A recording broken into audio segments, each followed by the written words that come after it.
All right, good morning, everybody.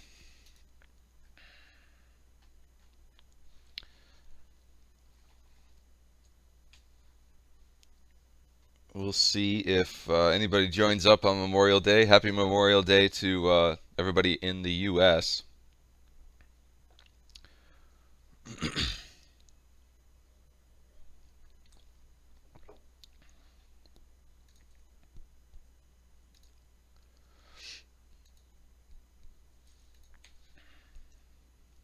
I should send out a tweet here, as always.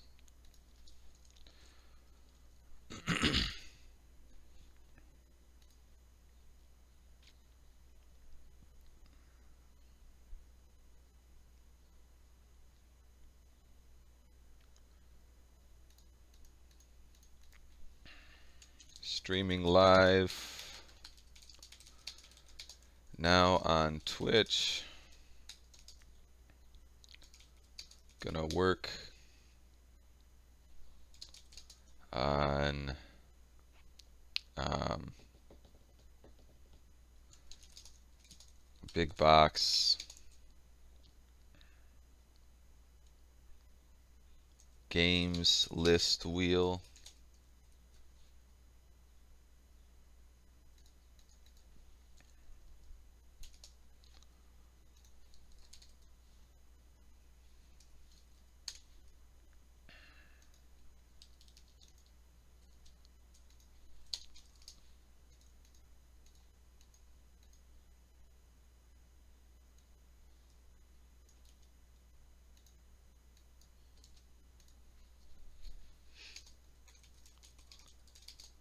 Okay.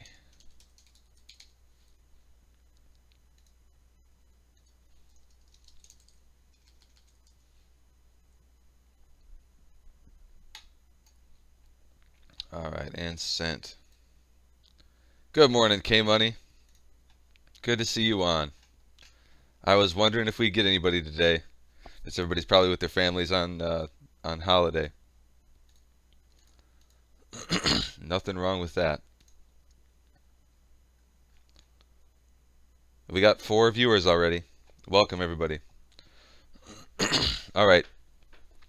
So if you guys don't mind, I hope nobody runs away, but I'm gonna say a quick prayer for our session today because it is Memorial Day, and then also I think we can certainly use the extra help in the development session. So I'm just say a quick prayer here. Lord, I thank you for the opportunity to be able to do this freely, be able to work on this stuff and play our video games and all this stuff, because we know that freedom comes from you. I pray for everybody who is around the world who doesn't have the kind of freedoms that we have. I pray for all the families of who've lost loved ones to war. Just be with them today, Lord, and be with us in our development session. Help us to be able to focus and be successful. Give me the thoughts I need. Help us all communicate well and all that stuff. In your name we pray, Lord. Amen. All right. So let's do this. Welcome, Viewbot and Sid. Where are you guys from? Are you guys from the U.S.? Is it Memorial Day for you guys?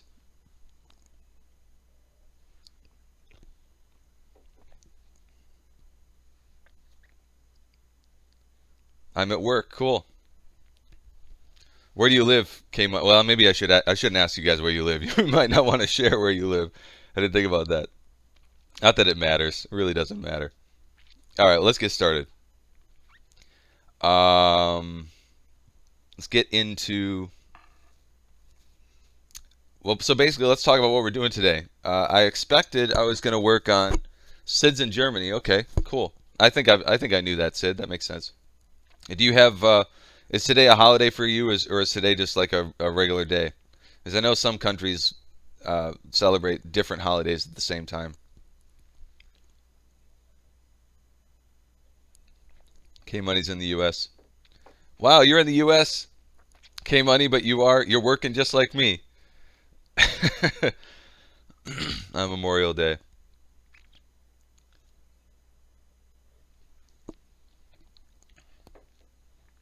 Uh, so, anyways, um, I was planning on working on the clear logo wheel for games, just like we have for platforms.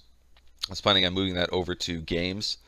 I could be convinced to do something else. I think the other thing we want to do is try and get the cover flow view in with the details box art view. Makes sense, Sid. Um, so if anybody feels strongly we should do the box art and details instead of the clear logo wheel for the games list, let me know. But I think we'll focus on the games list otherwise. Um, and we'll go ahead and get started. Let's do it. So we're gonna need to load up.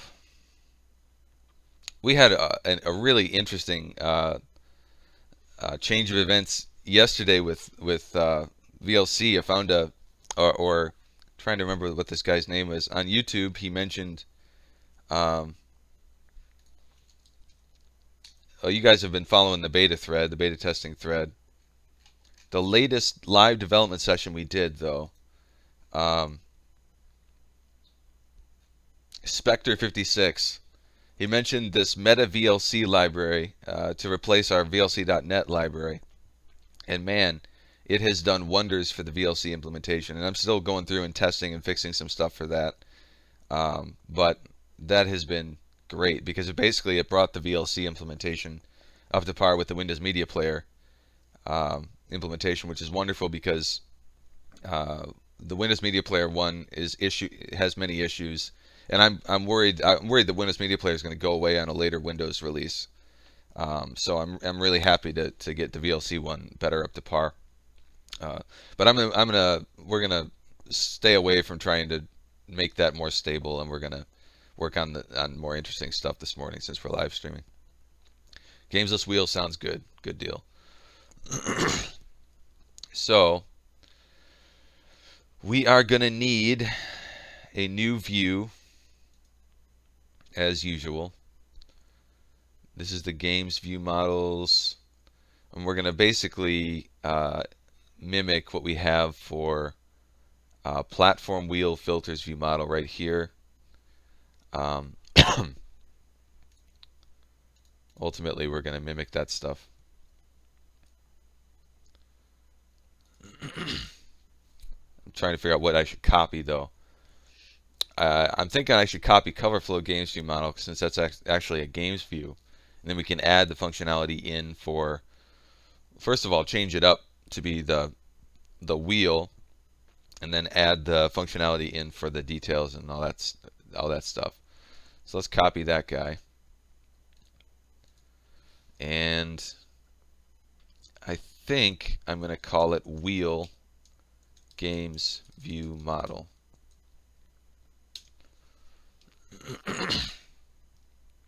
And then of course we got to rename the class.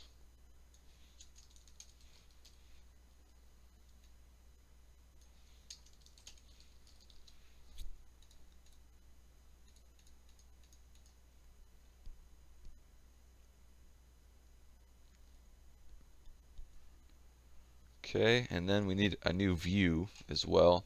That's our view model.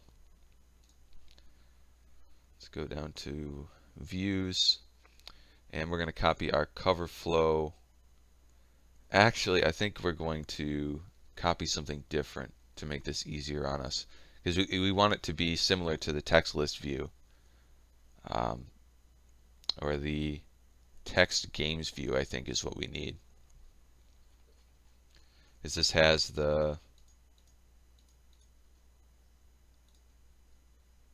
yeah, this is the right stuff. Okay. Excuse me.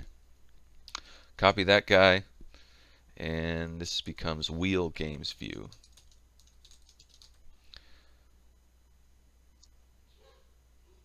Ah, that's good. Good to know, K Money. The reason why I've got this on is because my kids are now home They're home for the summer, and so I figured it might help to, um, you know, it might help to drown out some of the extra noise because it's going to be there's going to be a lot more noise going around in my house now that the kids are home while I'm doing this.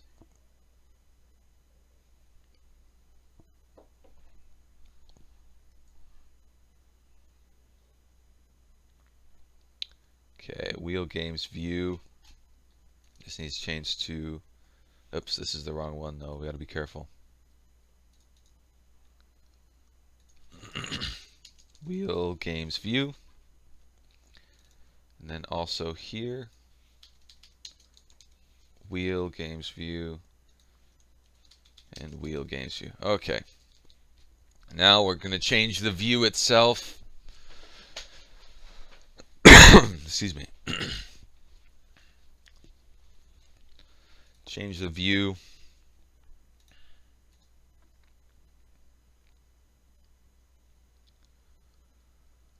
We got to basically get rid of the list. This is a list transition selector. We need to replace that line right there with the wheel. And we're going to take that out of platform wheel filters view. This cover flow control here. Copy that guy. And we're going to replace that here. Import the types. Name is flow control. That's right, that's right.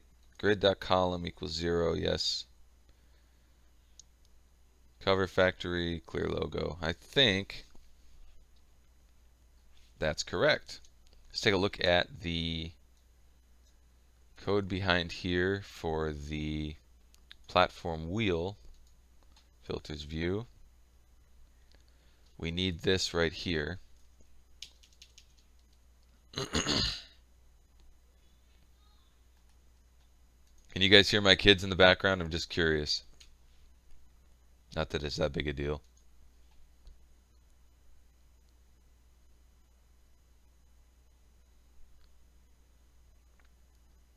Hey, DJ.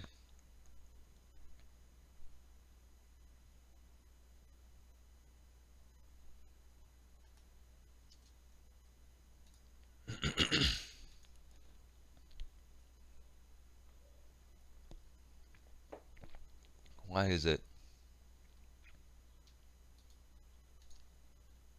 Oh, it's calling the measure. Okay, which isn't actually doing anything here. All right, that works. So hopefully our view is actually all set. Awesome. Great to hear, Sid.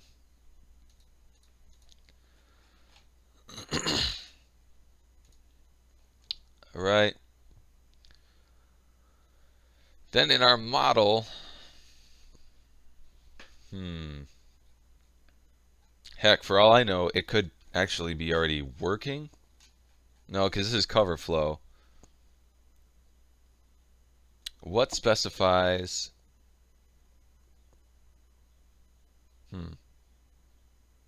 Hold on a second. I'm trying to figure out what specifies the vertical orientation for that cover flow. Image type clear logo, but I don't think that's it.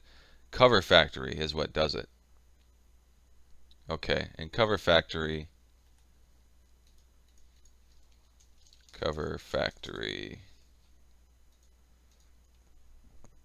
Yeah, so we're saying box art cover factory here. We need to change this up to load up our cover flow. Vertical cover factory is what I called it. All right. And this is one thing that's tricky about this. We're going to have to figure out how to get the index, the alphabetic index in there with the clear logos. So that might be interesting, but we'll get back to that.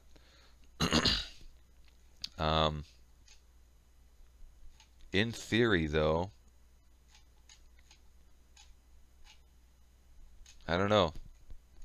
Let's see where we're at. Let's get it actually working. Tie it into the settings, which I think is in, well, first off we need in data options pages for our settings here.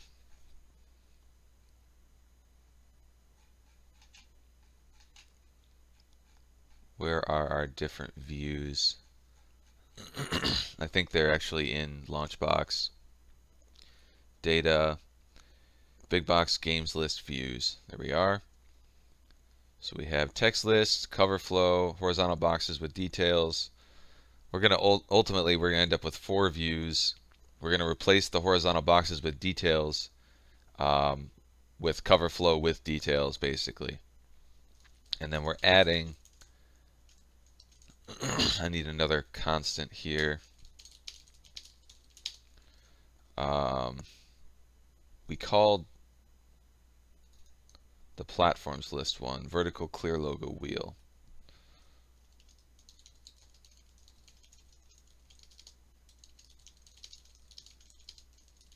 There we go.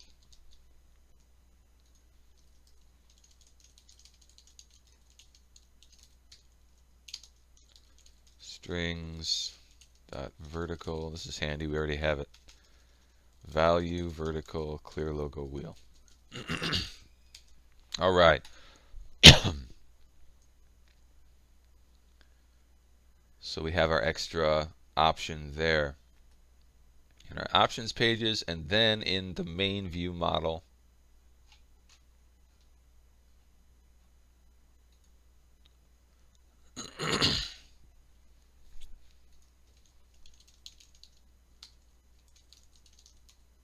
games list views. Here we go. So initialize games view, else if program.data manager.bigbox settings.games list view equals big box games list views dot vertical clear logo wheel. This dot games view model equals new wheel games view model filter type.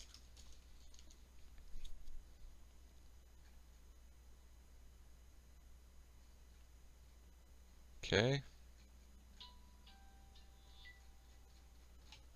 And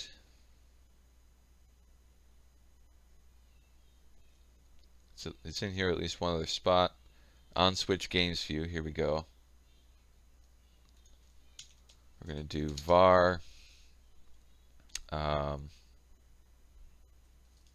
wheel model equals this dot active view model as wheel games view model.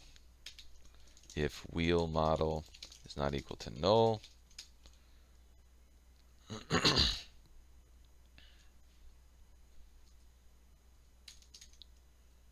if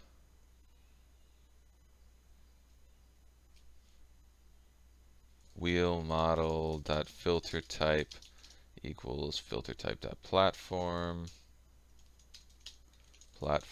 equals wheel model. I should just do a search and replace here, guys, but I'm lazy. Okay, else filter type equals wheel model dot filter type, name equals wheel model dot name. Okay, and then we set our, you can probably hear my son now. Racy, be quiet, please. Games list view. We need to set, if it's on the wheel, we need to set it to text list. Or no. So, okay, we go in boxes to text list. Cover flow to horizontal boxes. I'm going to have to move this around because it's confusing right now. But it's all out of order. It's okay. We'll go from wheel to cover flow, I guess.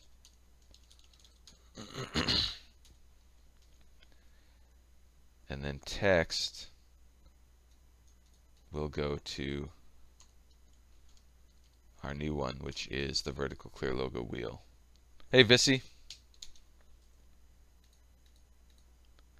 Flame Slap. Welcome.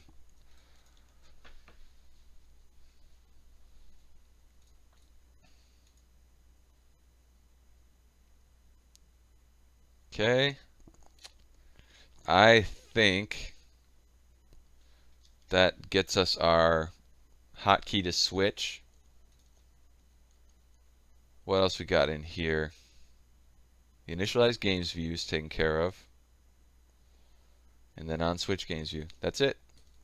In theory, we should be able to load up our new view. I guess we'll see. Give it a shot. Obviously, though, we got a lot of work to do yet on this. I'm sure lots of things aren't going to work, but we'll see what does.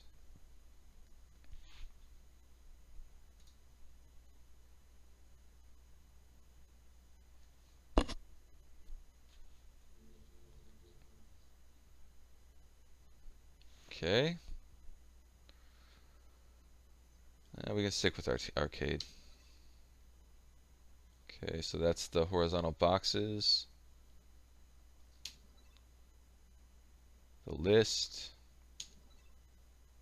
Okay, so this is our new view. Sure, of course. Unable to cast object of type wheel games view to cover flow games view. So we have to change that type in our wheel games view model. The view type is wrong. So in our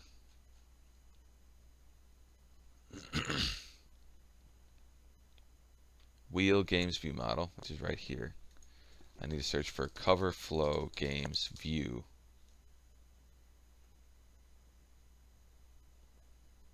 And replace that ultimately with, with wheel games view. That's fine. Yep, yep, yep, yep, yep, yep, yep. There's a lot of these, wow. Okay. And that one as well. Okay. Build it.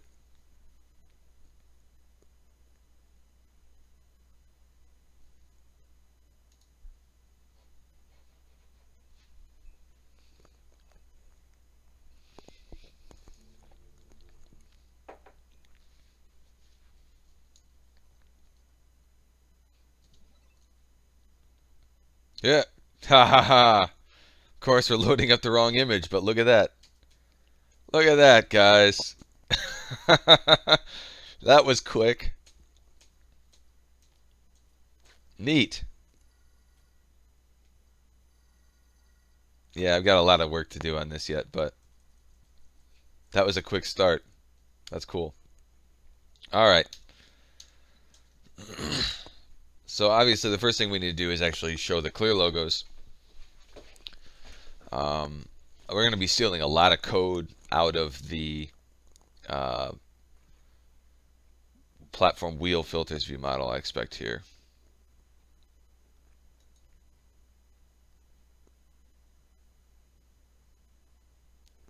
Wonder, I'm used to working on two screens when I'm comparing code like this, and it makes things go a lot quicker. But since I'm streaming, I'm only doing one screen, and so I don't want to have to separate it out. I wonder if we can do. I think there's a way for me to put one code on top of each other. Yeah, there it is. So now I have the wheel games view and the platform wheel filters view model both on here at once. That helps. So if we pull up the constructor for the wheel games view model, we create our index, selected index changed. I'm also going to say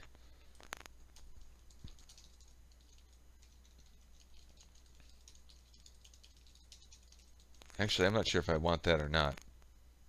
I'm going to leave that off for now. So we got our cover factory, selected item, nothing special there. We need to change the image.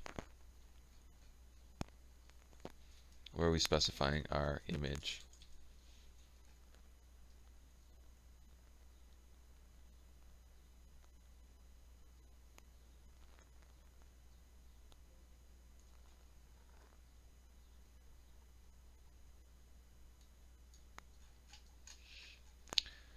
Trying to remember where we put that in. I think it's when we create our items. We add them to the cover flow. .add flow control .add game. Okay, and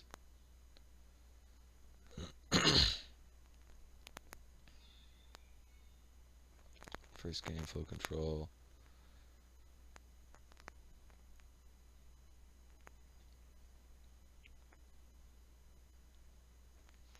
That's right. You know what? We're gonna have to change this up. I forgot about that. Because right now we're adding the game directly to the flow control, and we're not specifying which image to load. So if we go down to flow control, we're doing this image info game, setting the game. So we have two constructors here. One sets the game, and the other sets the filter type, the title, the image path, and the image type. So the trick there, I suppose we could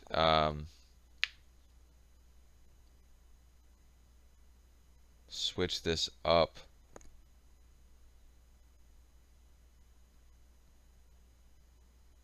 Yeah, we need the game populated, so I think I'm just going to need to create a new constructor.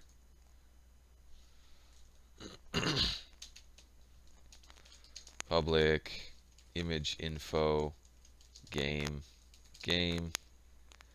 but then the image path and that stuff, yeah, we're going to have to change all that. I got a little bit of work to do here in order to change that image. I thought it was going to be easy, but it's not. Okay, game, and then string image path maybe. Although, what's the reason for? Well, the reason for feeding over the whole game is so that we can quickly get at the details like the title and stuff from the game itself. But yeah, we don't want to strip that away.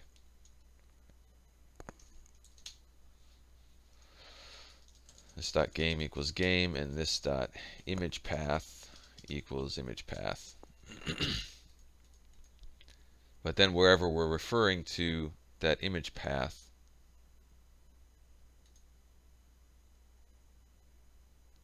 this is the vertical cover factory.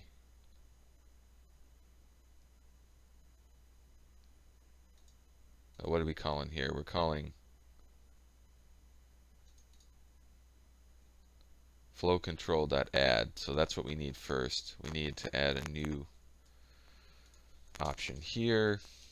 Public int add game string image path. Return this dot add new image info game image path. So there's that.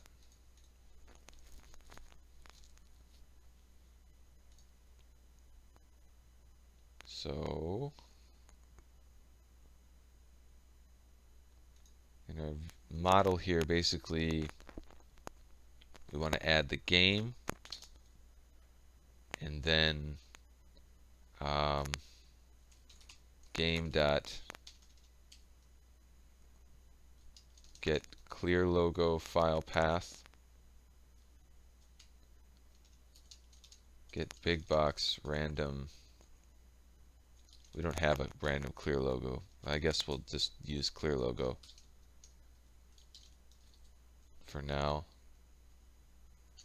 And I think that should return null if it's not found.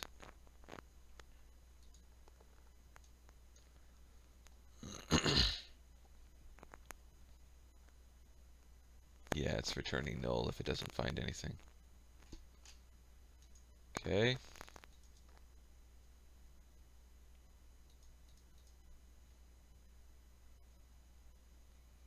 Same thing down here.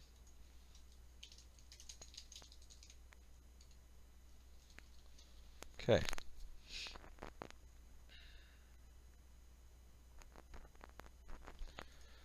And then we ought to change our now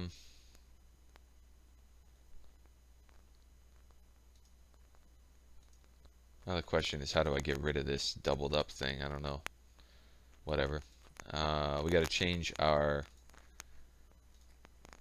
flow control stuff, our cover flow stuff, to use the, instead of using the game directly, use the image path if it's set. So we got to figure out where that stuff is. If we pull in, take a look at this, on image info, it's when we create our image info stuff. Cover factory.new cover, maybe?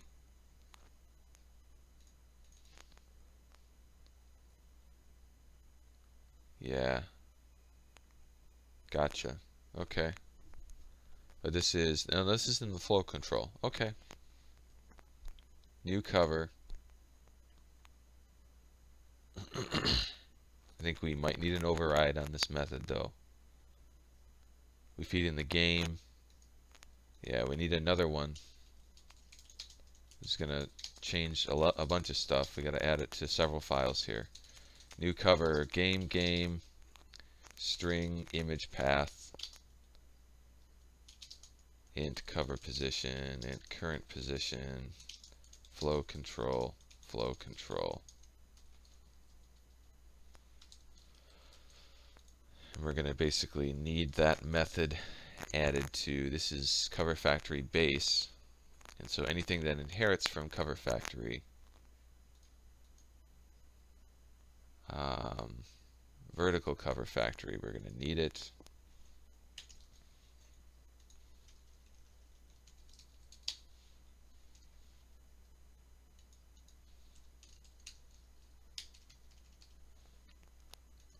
Return new, oops. Hey, JMoff.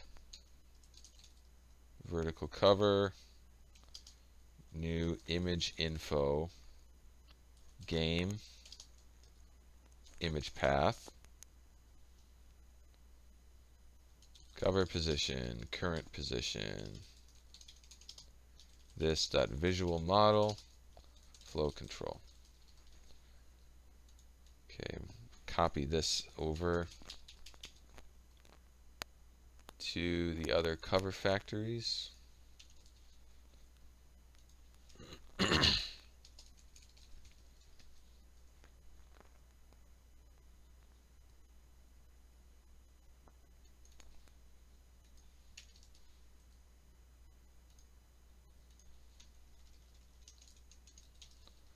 Okay.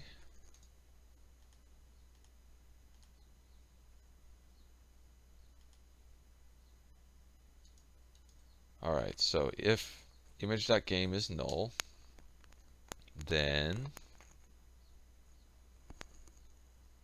we do one thing. Otherwise, else if, so that means we have a game, else if image path equals null. We do that. Otherwise, we have both an image path and a game. Cover equals this dot cover factory dot new cover image dot game image dot image path I new index this. There. That might do it, I hope. We shall see. So then when we actually draw the image though, that's in the thumbnail manager. Get thumbnail from the image info.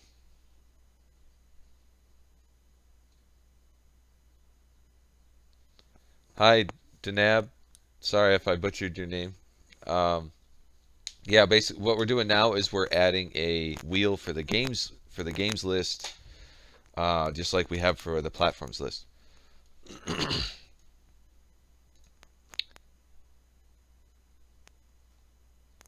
So get thumbnail wherever we're getting our image or our thumb path.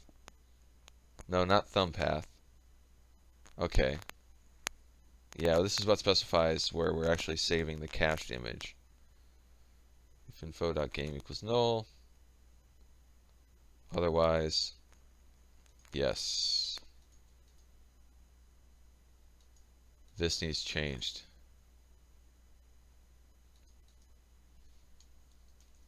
Else if info dot image path equals null, else thumb path equals path dot combine utilities dot get images cache folder path dot bbflow dash plus. In this case, we don't have a filter type. It's games. So I think I'm going to just do bbflow dash game dash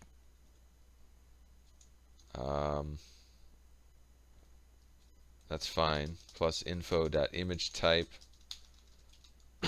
plus dash plus the game ID, I think.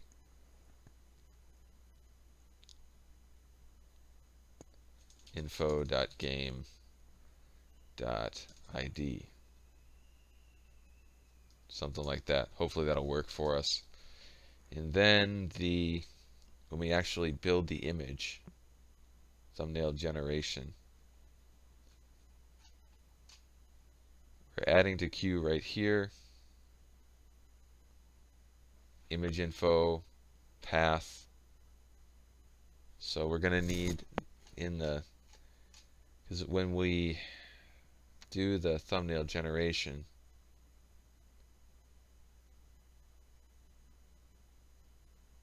yeah, oops, that was the wrong thing. This create thumbnail, when we feed in the game,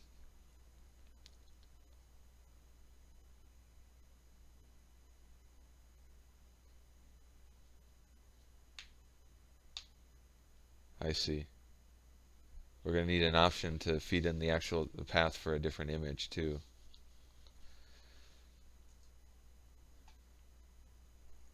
Great to hear, guys. I'm glad you guys are excited. I am too. I've been excited to work on this all weekend, so it'll be good to get the games list wheel in there.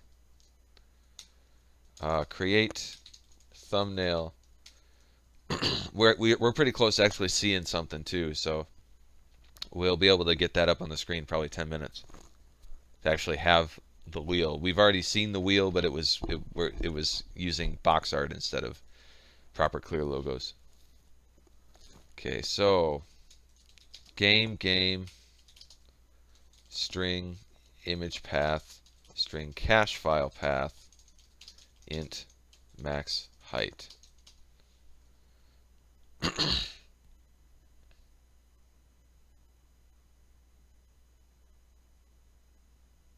Oh wait, guess what? We already have this basically. Duh. You just use the different overload. Okay.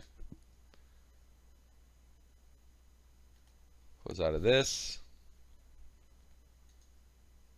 If the game is null, else if item.imageinfo.imagePath equals null.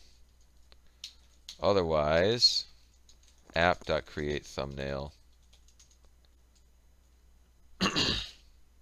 item.imageinfo.imagePath item.path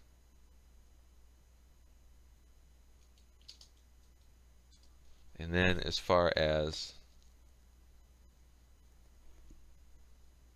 So we're using cover flow image quality there.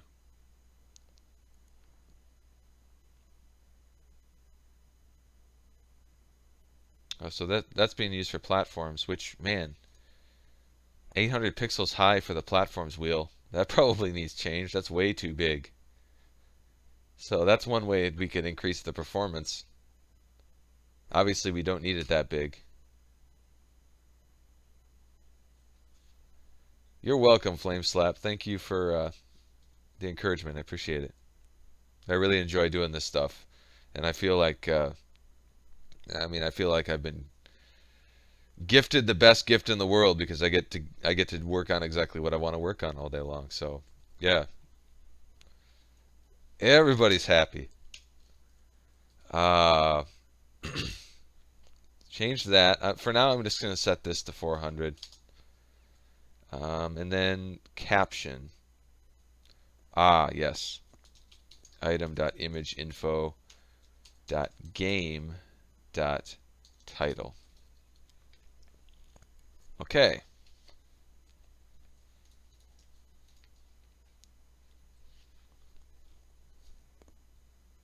So,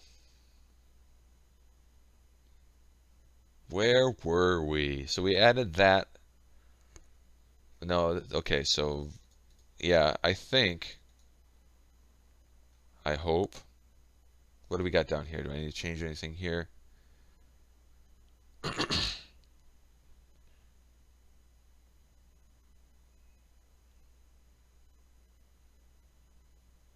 The replace method. Let's take a look at that. I'm afraid we're going to have to change this too. Replace, filter type, title, image path, index game. Yeah, we're going to have to add another one of these. Replace int index game string image path. And it's going to be almost the same, except down here, new image info game image path. Go back. And this becomes else if item.imageinfo.imagePath equals null. Then we do this. Otherwise, we're going to feed in the image path as well. Dispatch item.imageinfo.imagePath. And I'm going to build it, and if we're lucky, we'll have some clear logos there. We shall see. Of course, we are going to need to clear the path. To clear the cache, I mean.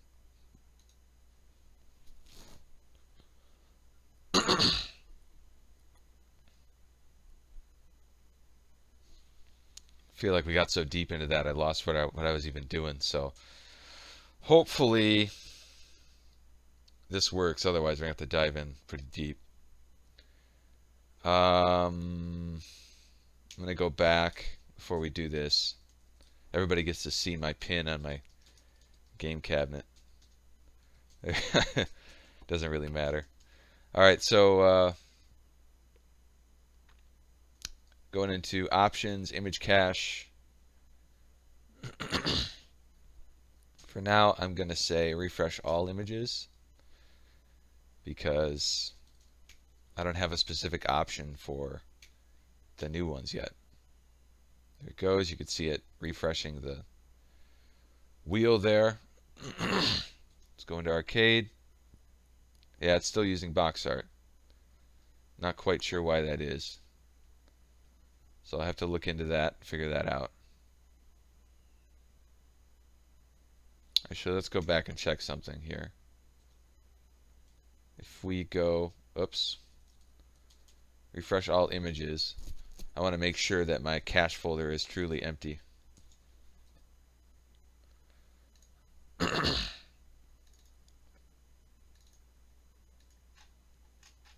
Yeah, it's empty of the ones that we're talking about. Okay, let's go back. Go back into arcade. Yeah, it's regenerating them, obviously. And we've got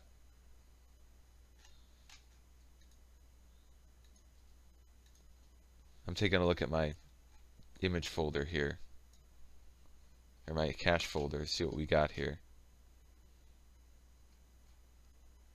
I'm not seeing the new types of images, which means basically I'm not seeing the new thumbnail types. So somehow or other, it's not generating the right ones. So I'll have to look into that. Yeah, we are going to have to dive in. That figures.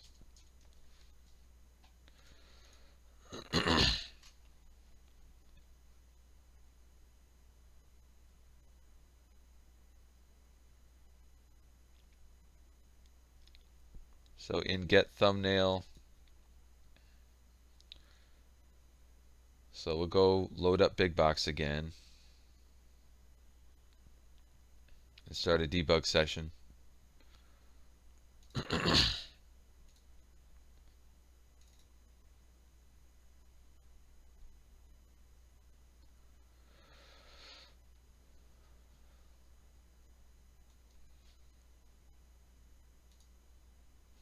And I'm going to go back.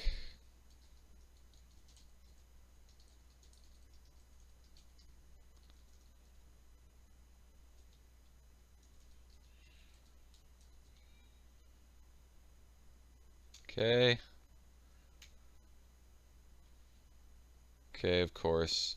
But this isn't the one that we want, so I'm going to let this run.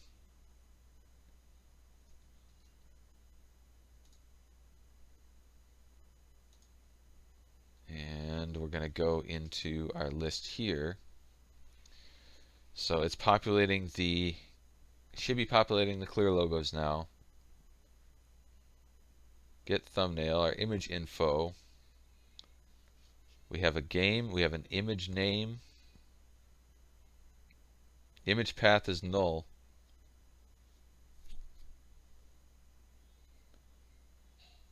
Filter type is genre.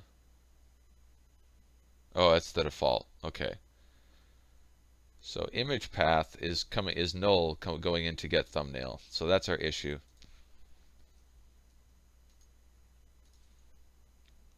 Who knows where it's still null, but we'll look into that and figure out why that's happening. So I'm going to dive into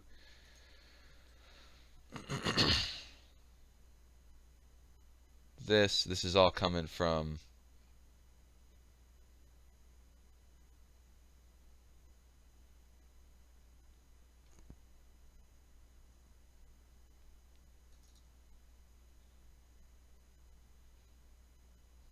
okay.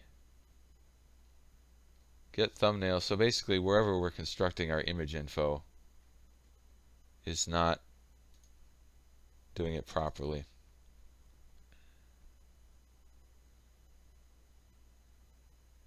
And that happens in the cover factory.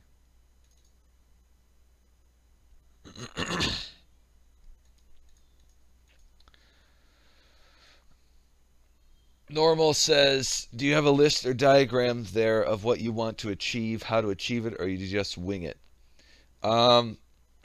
Basically, I keep a list in my head. I mean, we got one big objective today, so I don't really. Well, we do. There's a couple things that I'd love to get done today, but we're probably going to not get a whole lot farther in the few hours that we're up here than the games list clear logos vertical wheel thing. So I mean, I got one objective today, and immediate objective anyways, and that is to get the games list clear logo wheel going. I mean I keep a small list like that in my head, but as far as how to achieve it, no, I don't document anything. This is all just in my head. I mean, I've been in this code for years, and it's all my code. Not all of it. Some of the code I have taken from open source projects when the licenses allow it. For example, the cover flow stuff was an open source piece of code originally that I've tweaked. So, but yeah, no, I don't really document anything as far as structure or any of that stuff. It's all in my head. anyways, vertical cover factory, new cover. So somehow or other, we are referring to this new image info game image path. I wonder if there's an issue with this. No, apparently not. Let's put a breakpoint there. Got to figure out why it's not coming over.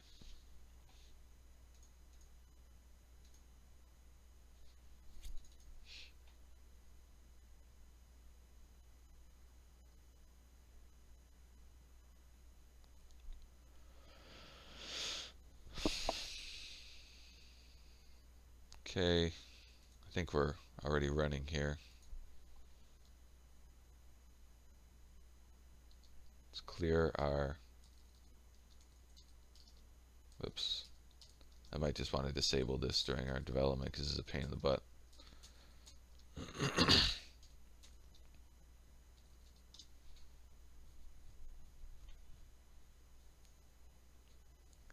Always interesting to hear people's workflow. Yeah, it makes me feel less bad about my own.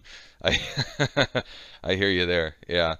Honestly, I've never been overly organized. One of my biggest issues as a developer is I don't quickly switch gears to different projects. I've done a lot of well, and I mean it's all relative. I've done a lot of consulting work over the years, and I've seen a lot of people that are much better at doing lots of different things at once. And for me, this is great for me because I get to focus on one project and perfect it, and that's what I'm really good at.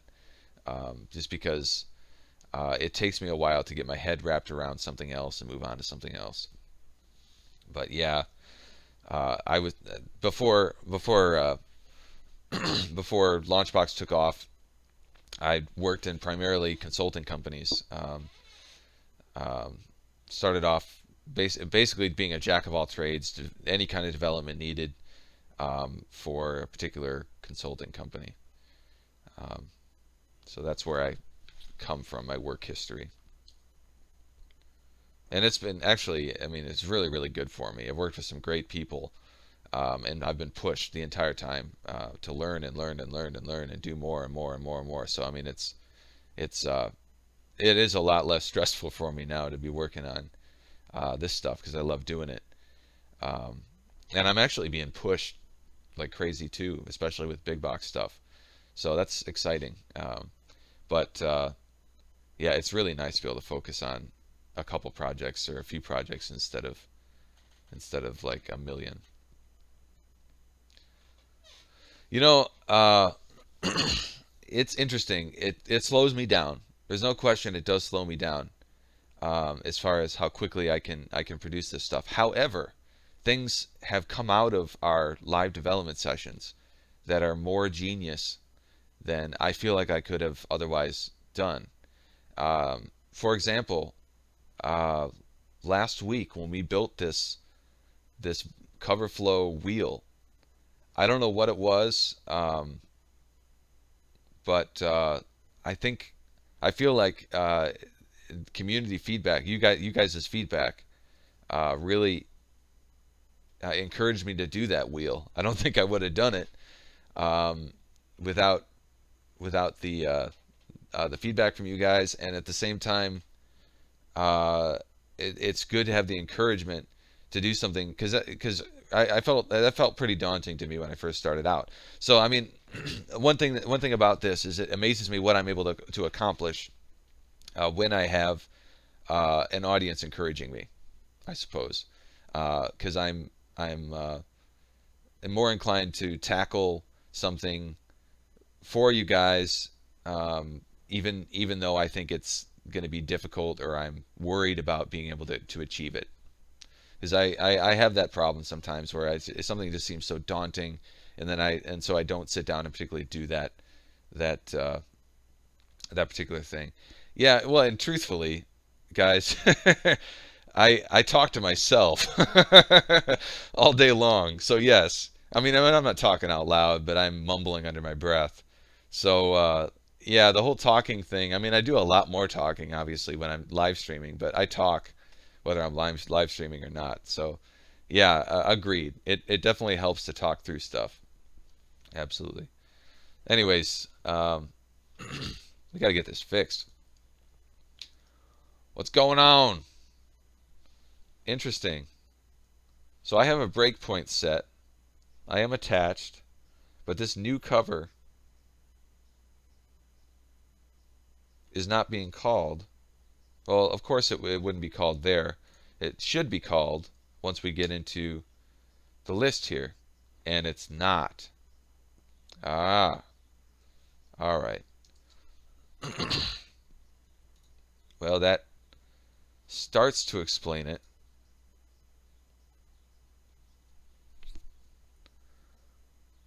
So this is in Vertical Cover Factory. You know, that's probably the least encouraging thing anybody said to me, Sid. Thanks. No, I'm kidding. It's funny how encouragement works. It's always, it's never the direct stuff that's most encouraging. Okay, so, what the heck am I even doing? Vertical Cover Factory. I wonder if we're even working with. No, it does. It shouldn't matter whether we're working. We are working with Vertical Cover Factory. That's already proven. So there's that. But we're not hitting this. And as far as what should be triggering it is these are just all the overrides, and the flow control is the one that should be calling that method. So maybe we have an issue with our logic here.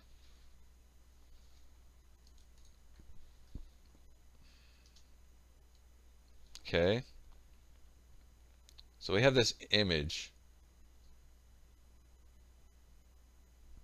This is the image info. And we don't have an image path on the image info.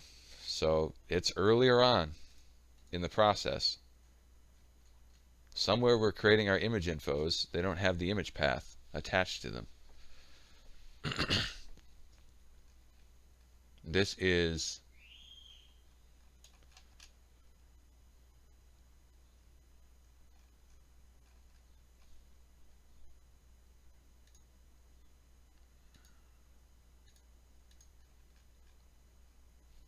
this is an update range. So, but we're adding basically image list. So when we're adding it to the image list, somehow it's getting added to the image list without the image path attached to it. So we need to look at that.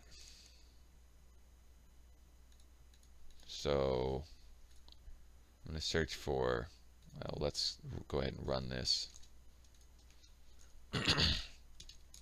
Image, new image info. That's replace. That's replace. I think we added another replace. Yeah. So the game, it could be that well, no. Because it is replacing these whenever they show up. But that's not the issue. Can't be.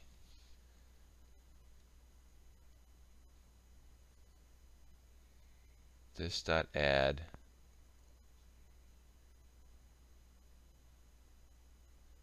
new image info, sure. Game image path.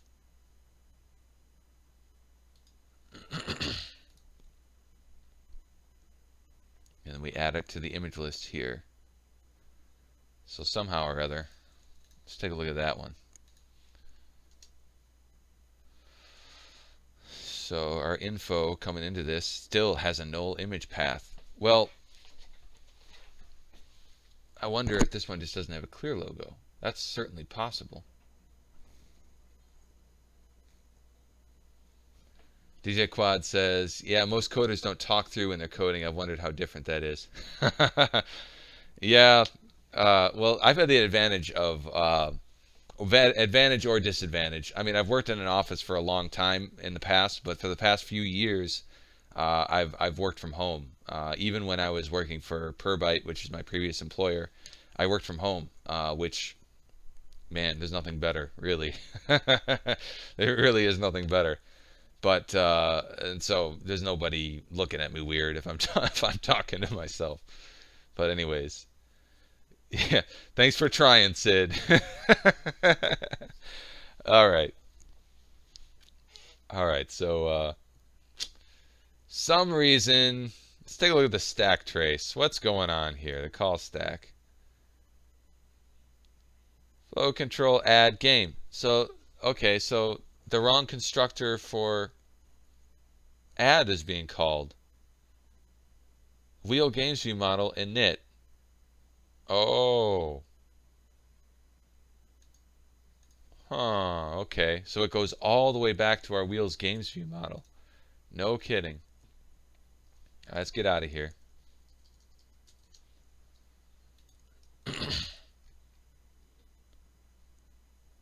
Wheel games view model init.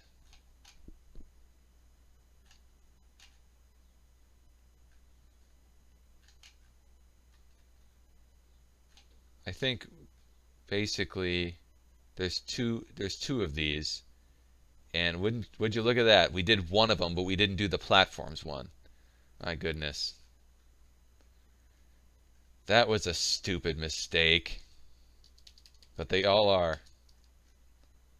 Every mistake is a stupid one. At least you hope so, because then they're easy to fix. I think that's it.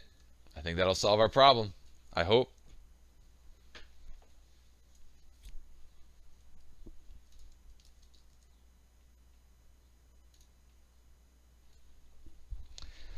Clear logos, please. Ladies and gentlemen, the kids have left the building.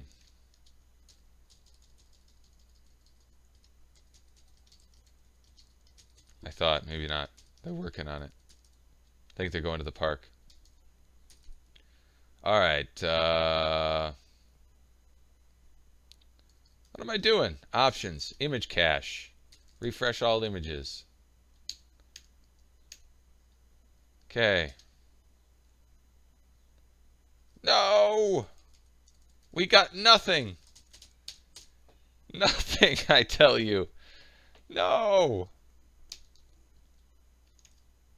It didn't lock up. What the heck is it doing? Let's take a look at our folder.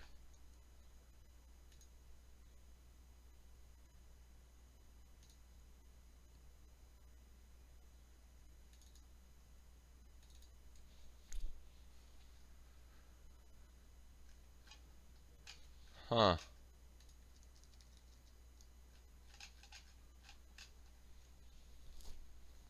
Man, this should not be so difficult. What am I doing wrong here? So we don't, for some reason, we still don't have our thumbnails generating properly. So we're back to breakpoints.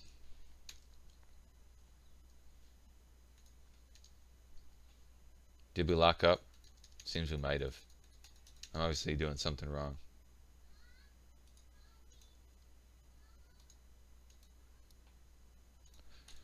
All right. Fail. We go into our thumbnail manager. Let's put a breakpoint here and take a look at what on earth we're doing. Actually, we're gonna want to take that off at first because we don't care about the platforms one. Have to generate those first off.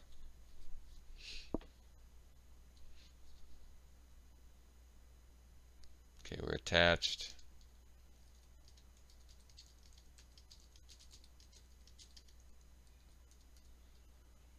Options, image cache, refresh.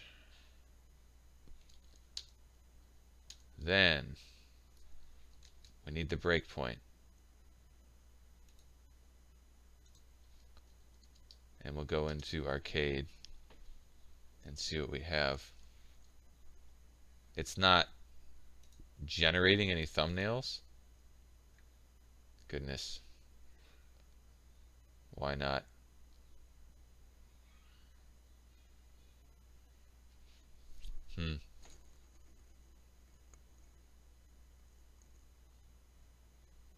Vertical cover. Load image source.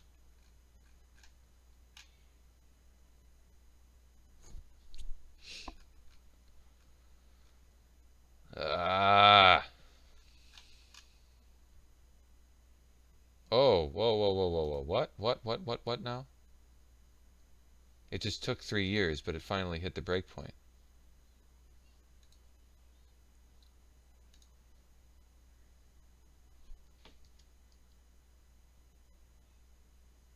Odd.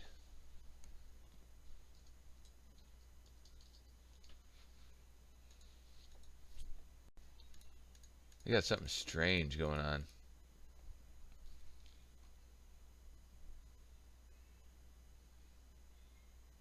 Do we have any generated images?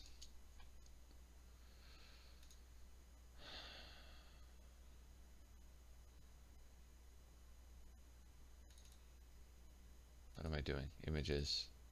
Cache. Yeah. This BB flow game. Okay, so image type isn't being set anywhere on these. Not that that necessarily matters.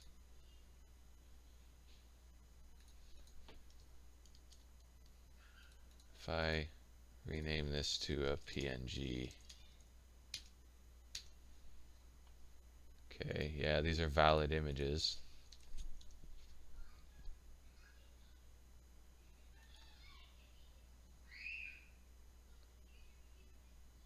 I wonder.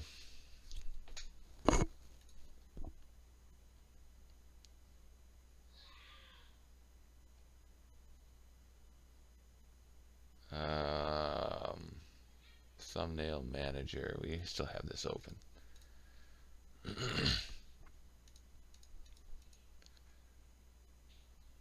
So then the images are generating. I'm wondering if maybe our replace isn't working properly. Could be. See if that's actually triggering.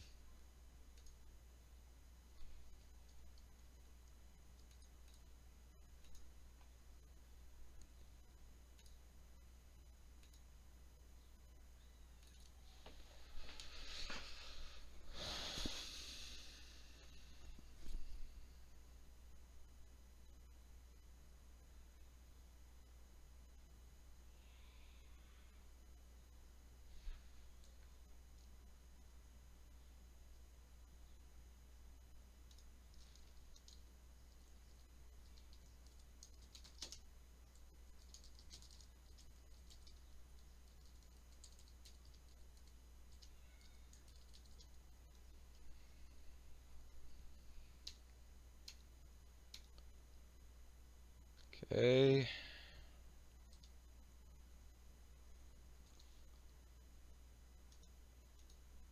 Doesn't look like it is.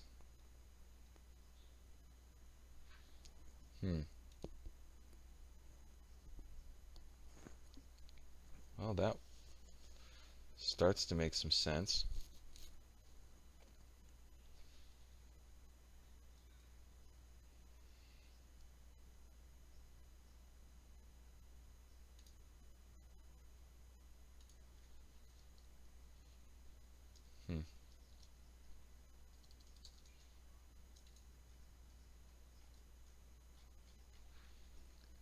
Wonder if we have some performance issues because of the number of items. That's possible. Maybe you should try a smaller platform.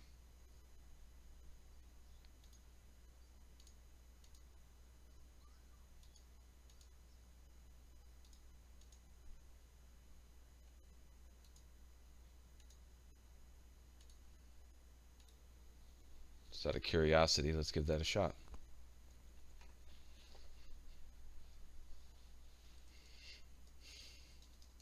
Let's go to my Genesis collection. It's fairly small. Look at that. Okay. Yep. So this is basically performance issues.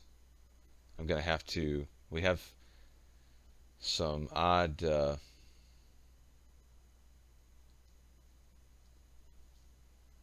we're overloading something somehow or other. And we've got lockup issues too. So we got multiple issues here to resolve, but at least we got something on the screen. I didn't expect to have all these issues. I don't know.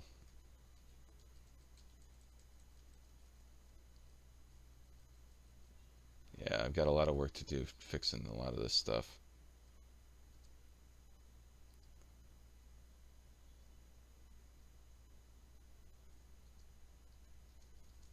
Hmm.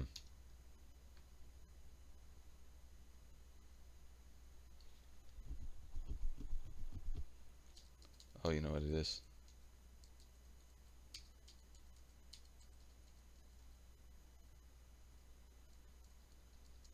Alright. For some reason, performance is really going to pot. Okay, so this stuff is working. It's just, for some reason, we need the image type in there as well. That's one issue. But I'm going to go ahead and close all this stuff. Hopefully we can get rid of this extra thing up here. There it is. Cool. All right.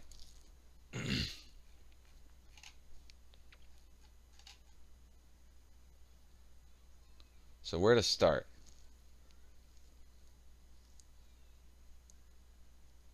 One issue. I think I need to compare I think we, to a certain extent, just need to relook at the code for the view model. This wheel games view model as compared to the platform wheel filters view model.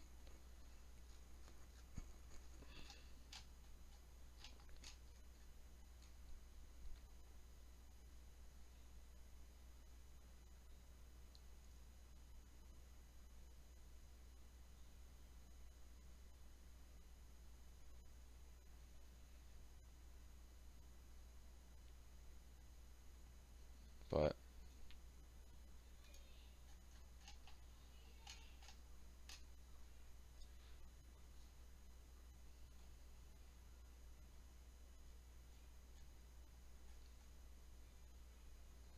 we're going to need to switch up left and right, up and down, because but that's not really what's causing these problems.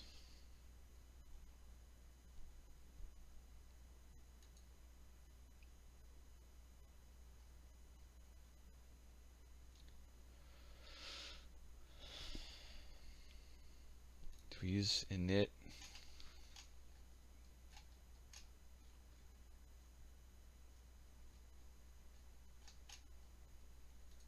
Using this populate method.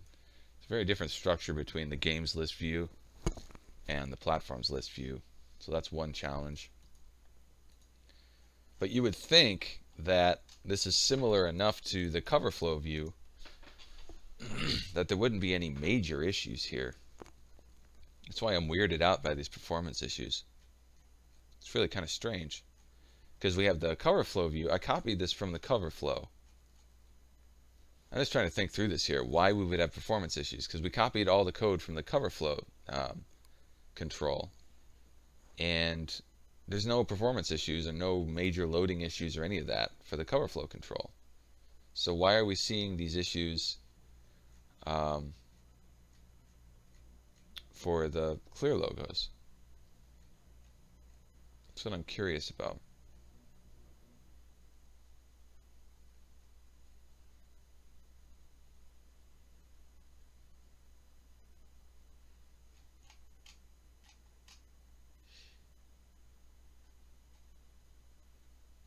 Let's play with it a little more, see if we get any ideas.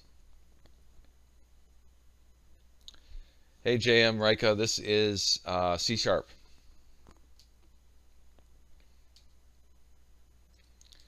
go into our. We got better clear our cache again.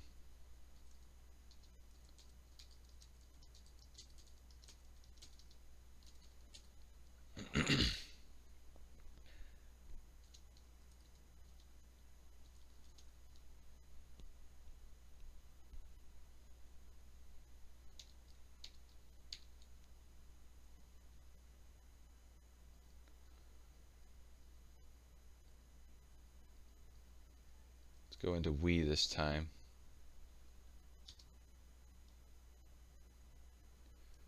We're getting some box art in here. I think that might be because clear logos don't exist. Not sure. But that actually loaded up nice and quick. We didn't really get any performance issues with that. Obviously, this has got lots of issues here. I know how to solve most of these issues, but these issues aren't what I'm really worried about as much as the performance issues we were seeing.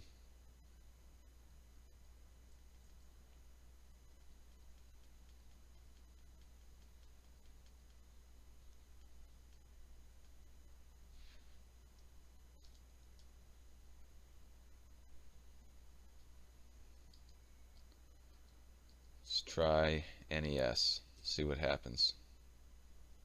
Yeah, see, it sits here. Oh, there it goes. There they come loading in.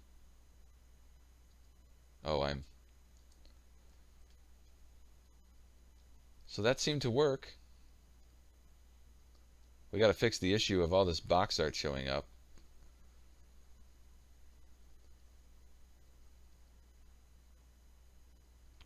Oh, you know why that's happening is I get it.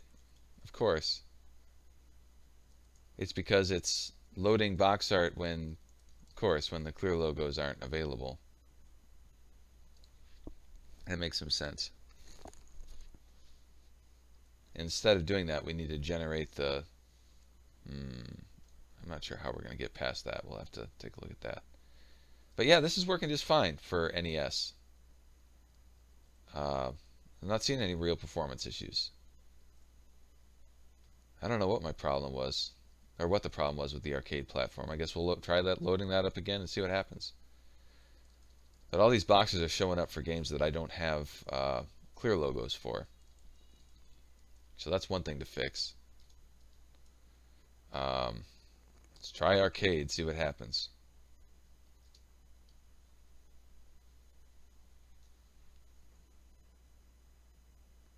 Yeah, it's just choking for some reason. I'll have to figure that one out. Could be that I have a corrupted image in there. Oh, there it goes. It finally loads. It just took a while. Don't really know why.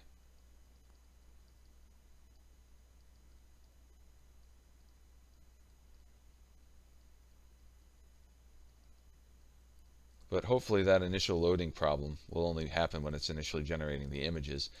I think this is just a huge list of games, but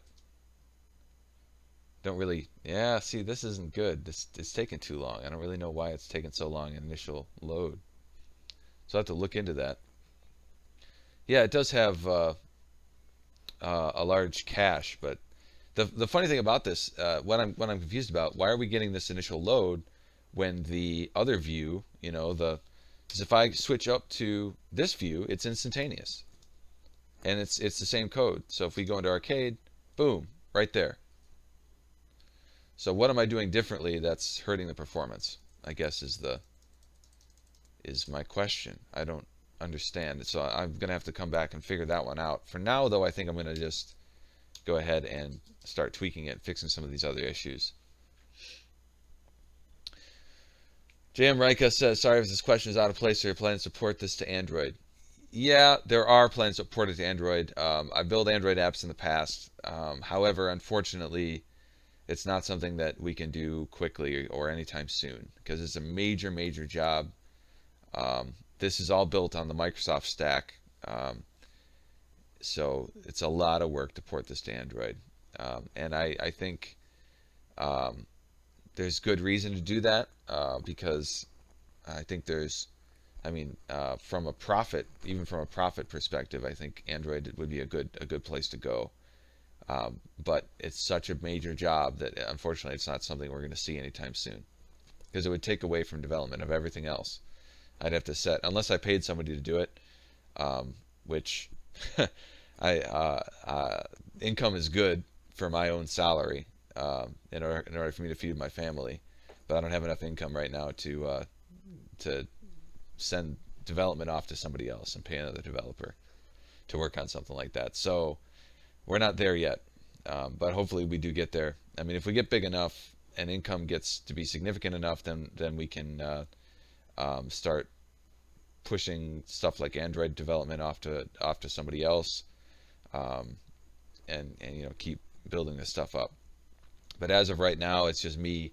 I'm the only developer, and so in order to build it for Android, I'd have to stop work on everything else, and I'd have a very angry user base, I think, if I stopped working on LaunchBox and BigBox for Windows for any extended period of time. So eventually, yes, but unfortunately, I can't make it a priority right now. Okay, so let's start diving into some of these issues. First off, just the on up and on down.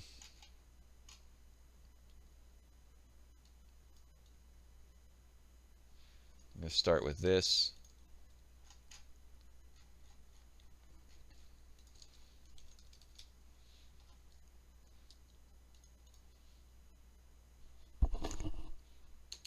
And we're going to be hacking through this stuff. So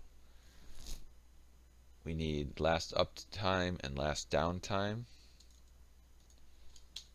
Private date time, last up time, last down time.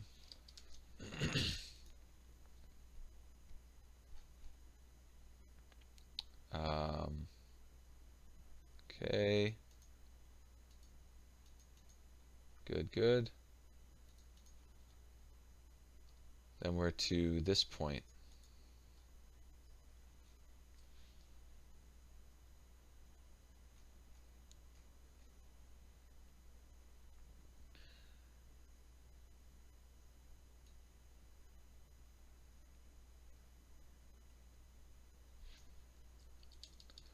That's ultimately what we need.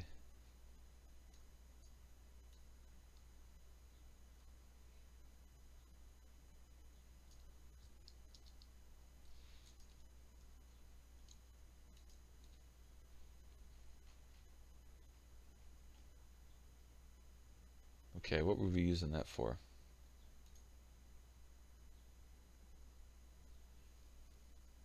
Oh yeah,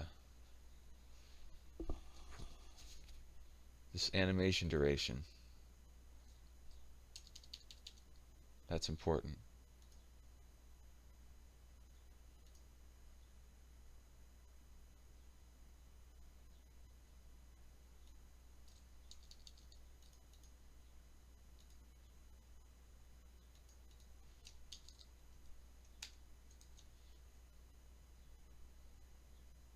Okay, we need to get flow control method.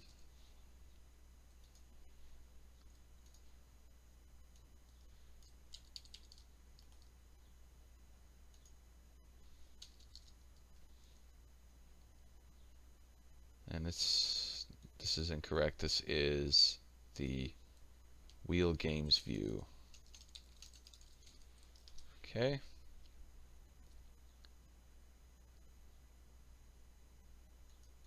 All right. And then on left,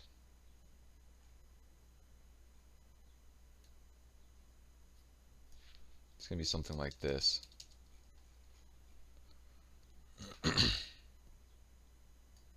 For now, we're going to say left is going to bring up the index.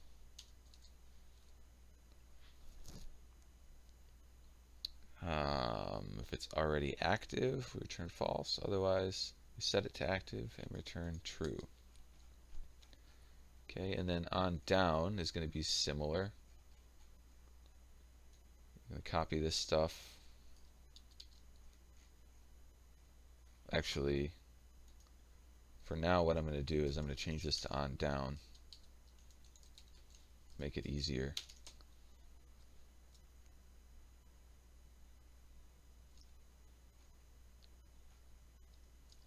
Copy this stuff and this. Downtime. Downtime. Downtime. And downtime. Basically what this does is it makes the wheel behave properly, so it's not jumping too quickly and so things aren't looking all nasty. This downtime, uptime stuff.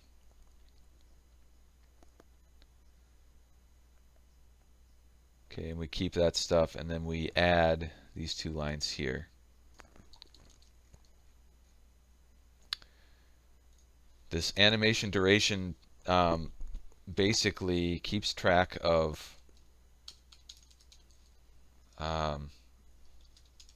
how quickly we're moving through the list and updates the animation of the wheel to move to that speed.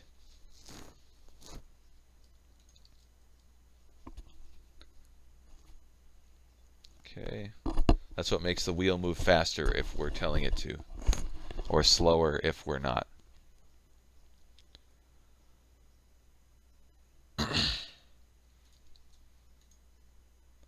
Okay, so there's that.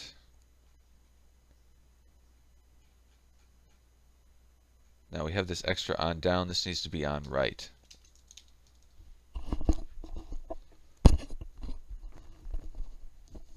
And if this dot index active, if not this dot index active, return false. Otherwise, we set it to false and return true. In theory, that should make things a little better.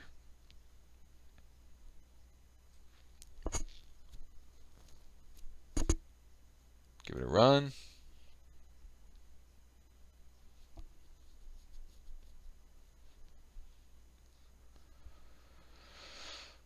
Okay, let's go into, let's do something small. We'll go back to we. Change the view. Okay, we still have the box art issue. But now, yeah, it's a lot better. We're getting there. That's behaving properly now as far as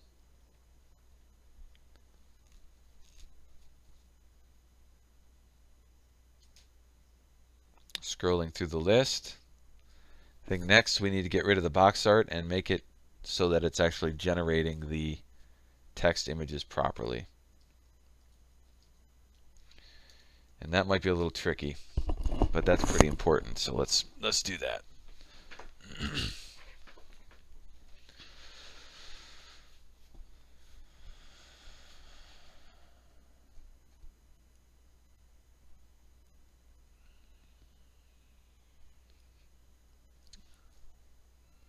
It's going to be back in the issue is that basically we're sending over null. But we're sending it over, okay, from the wheel games view when we add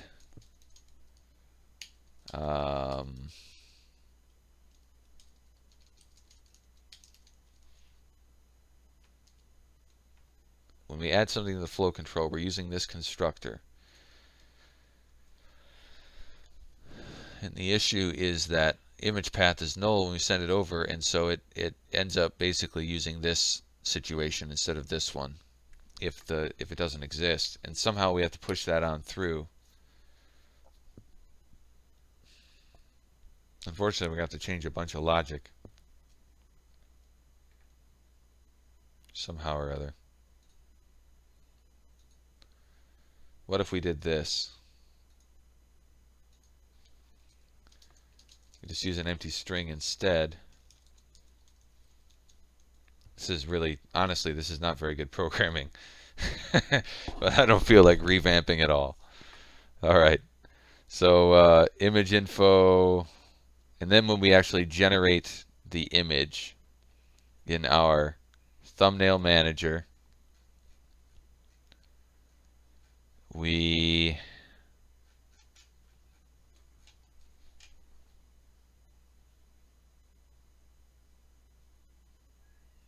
call app.createThumbnail.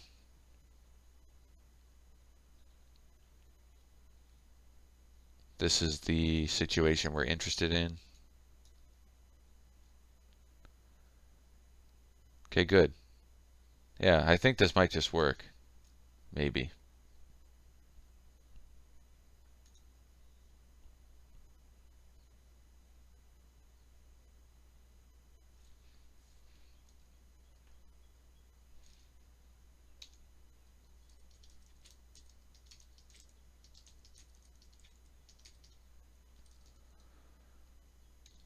Oops. Options, image cache, refresh. Okay, here goes.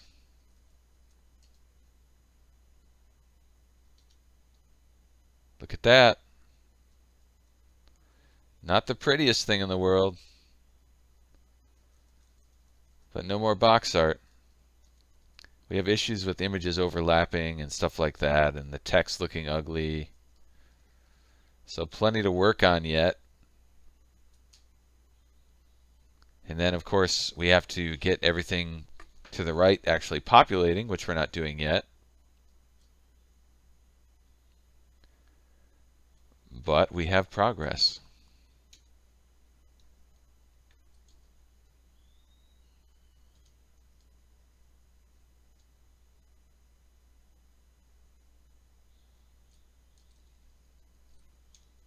Go to NES, something bigger.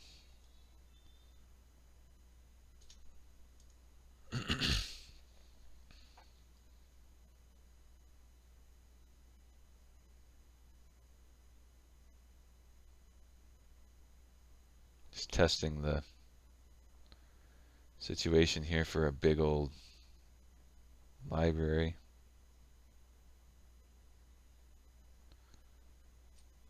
Get a lot of them without clear logos right now.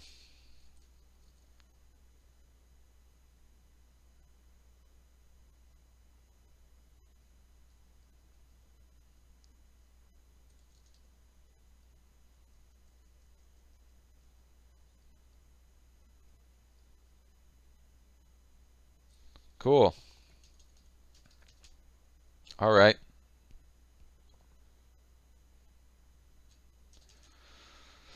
Well, should we keep tweaking this wheel, or should we get the details coming in? One issue we do have with this stuff is you see the on elevator action there on the screen, you see the line on the bottom of it. We have some issues with the image resizing that need addressed. So I'm not sure what is exactly causing that, but I do have that to take a look at. Same thing with Galaga. It only happens on images that, I don't know, it seems to be happening in more. Yeah, I don't know. I haven't figured that out yet.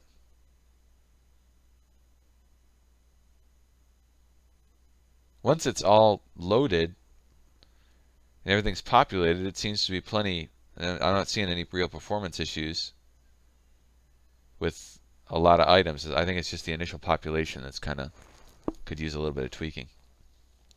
When it's well, yeah, when it's populating the initial images, and because this does take a second to come up. I'm not sure why that is. I suppose I should reach the end and make sure it's wrapping around properly. Looks like I just did, maybe.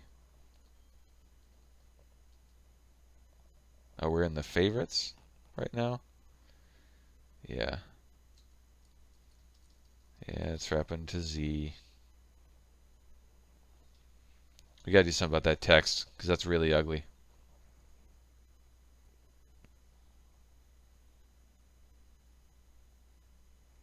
Getting there.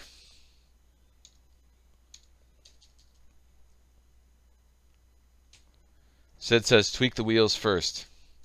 So let's start working on that. I'm fine with that. Okay, let's see. So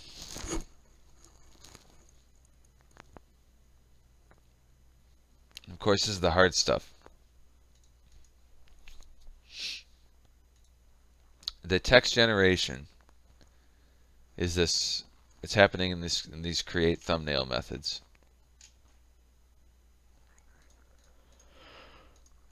I'm not doing any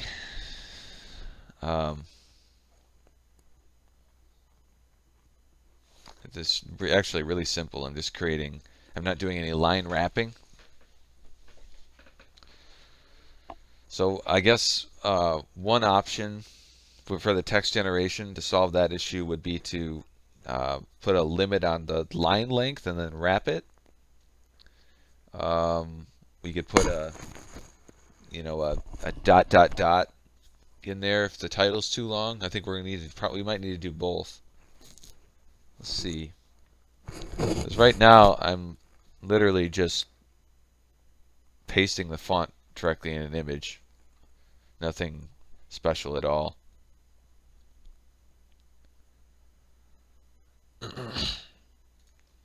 The drawstring overloads.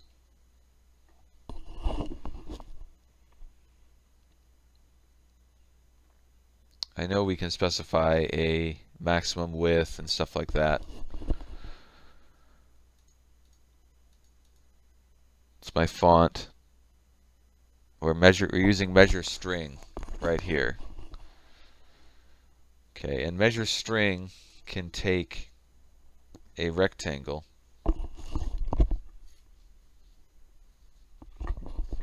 This headset's starting to drive me nuts. Hi,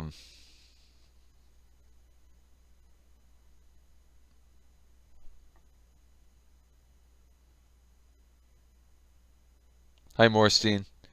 Yeah, we'll get that fixed. Obviously, I can somehow or other. Because the cover flow stuff works without it, so we'll figure out what's slowing that down. That's going to be, honestly, that's probably going to be a huge pain, unfortunately. But we'll get it. And it's not going to be any fun to watch. So that's why I'm not tackling that one right away. But I think we can solve that before the 6.0 release. So measure string has more overloads. We have a layout area that I need to adjust. This is really cool, by the way. I joined here because I followed the link from our Hyperspin forums. Really? Cool. So we're on the Hyperspin forums? I didn't even know that. Hey, link me to that if you would, so I can take it out, take a look. That's cool.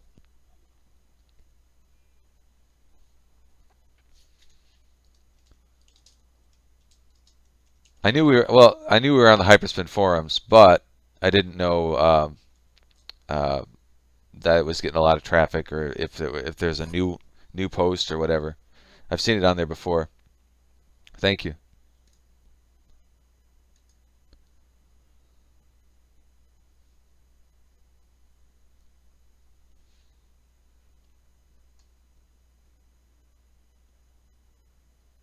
Ah, DJ Quad. Thank you, my friend.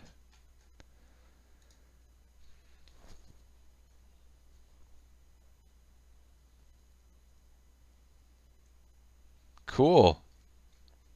That's what I like to see.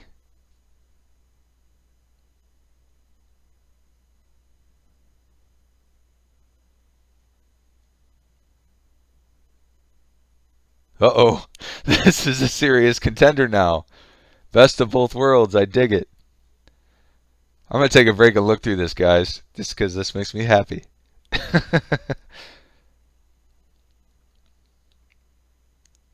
Awesome. I expected to have a bunch of negative comments in here, guys, so this is pretty awesome to see.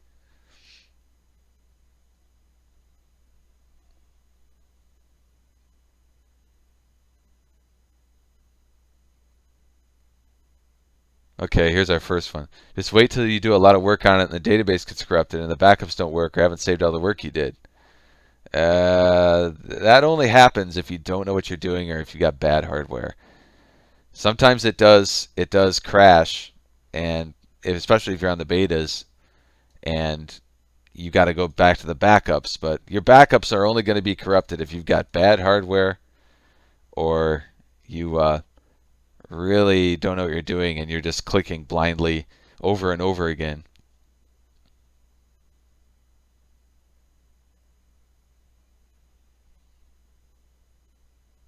Hmm.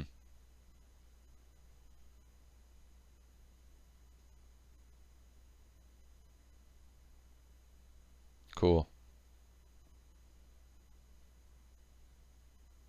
You guys are all on here. That's awesome. Well, appreciate it, guys. I really do. Honestly, this kind of organic conversation is really what helps us grow. It makes a huge, huge deal or difference. Um, Getting this kind of discussion going elsewhere other than on our forums, just because this is what brings new users in tremendously. Appreciate it, guys. That's awesome. Awesome, awesome, awesome. All right, back to work. So, the layout area, we're looking at, and we have a max height here. Although for this we're not using it. I wonder. Let's just hard code this for now. New size F. Let's say 400 pixels wide by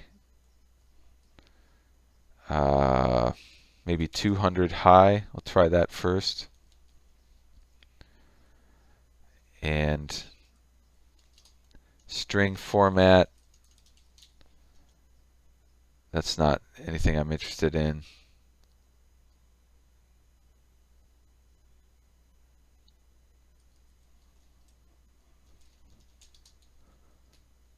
Characters fitted, lines filled. So I think that will wrap it.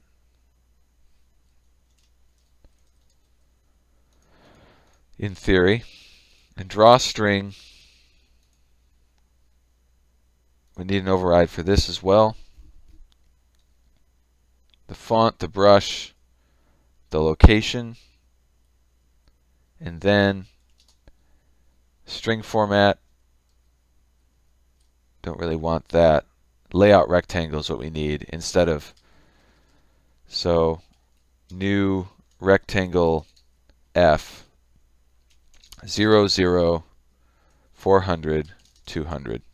We'll see what we get with that.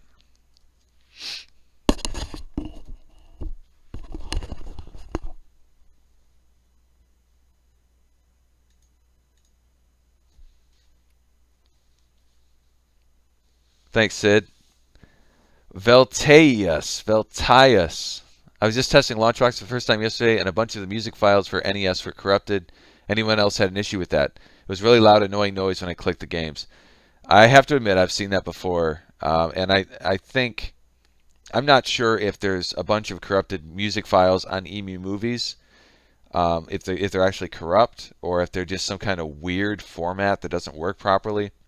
But the issue ultimately is that Emu Movies is providing some music files that are somehow, I don't know if they're corrupted or just incompatible, but somehow they're not working with the music player in Big Box. And I've looked into the files before briefly, and it sure seemed to me like they were either some kind of strange format or they were corrupted.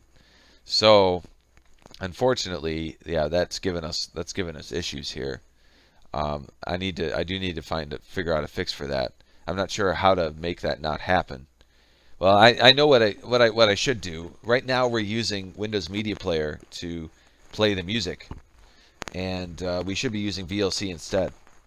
So that's probably how we're going to fix it eventually.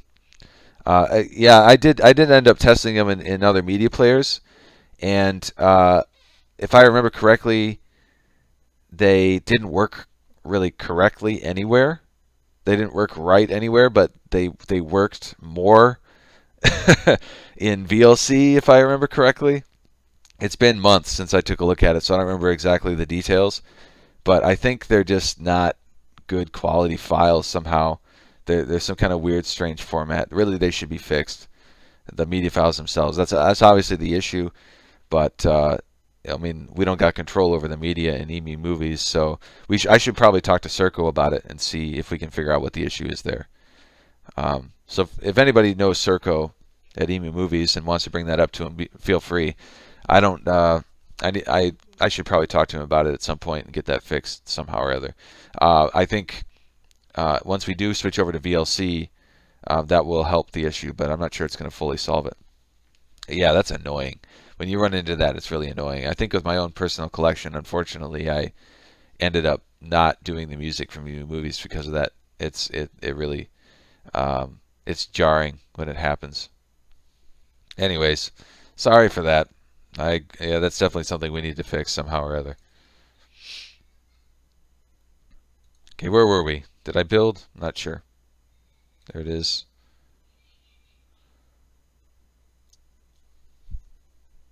See what we get.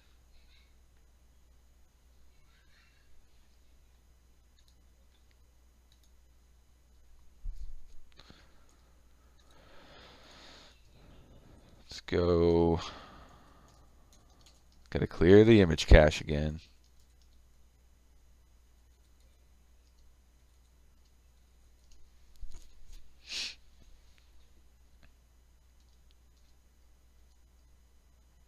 See how this is different.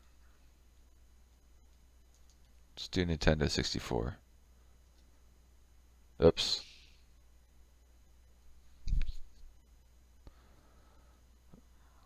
Apparently I have a lot more clear logos for Nintendo 64. Well, that's cool. Alright, there's one. That's weird because it's only 3 letters.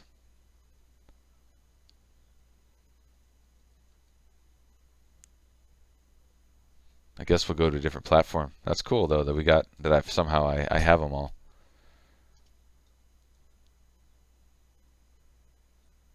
Eh, I messed something up. I did something wrong.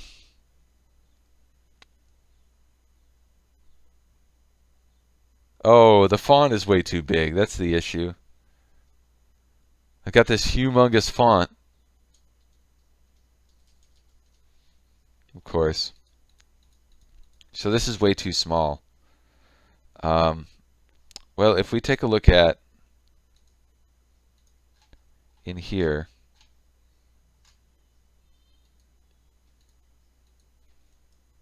well, now it's all, yeah, that's not going to help me out.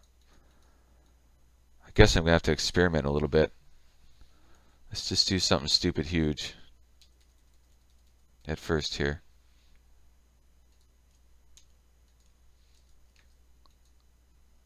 Well, we're looking at 150 point font. That's probably bigger than we need, but I'm not sure. Yeah, I don't know. We'll have to take a look. Yeah, quite a few times. More than once.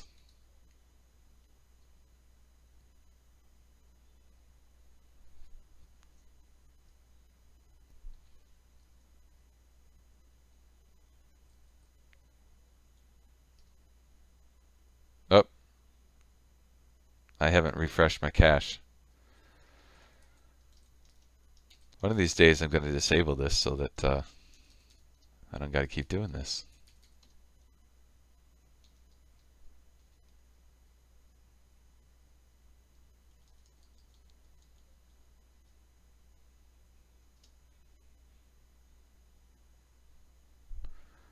Alright.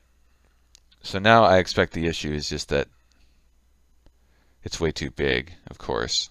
That's what the issue is.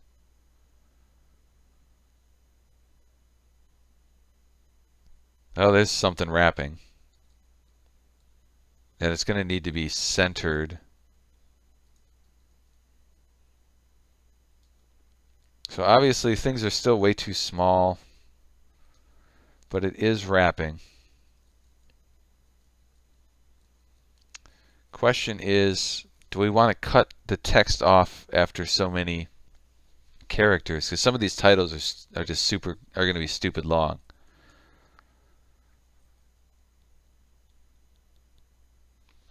I think let's start by trying to reduce the width. Let's set it to, oops, let's try 3000.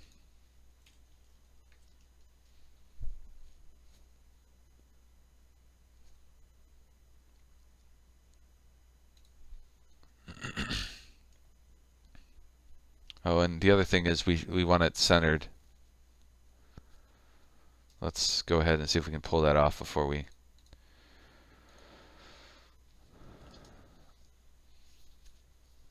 layout area, string format. Oh, yeah, that's right. New string format, string format flags dot.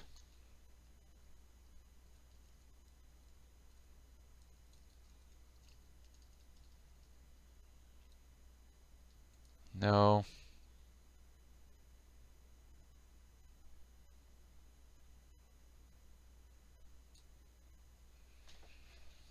Okay, I need to take a look at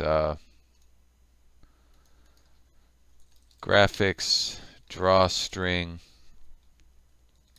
center text.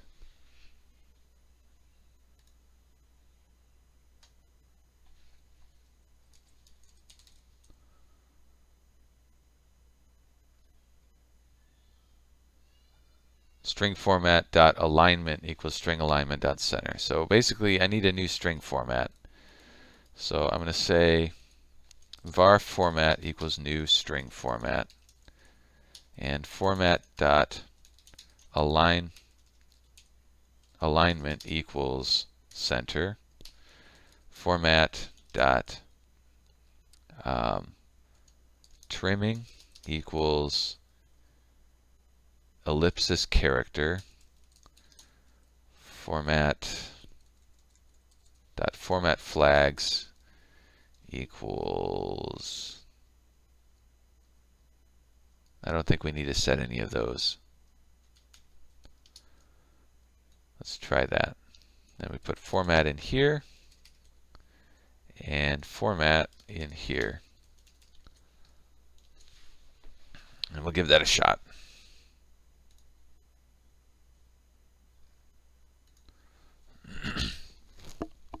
Okay.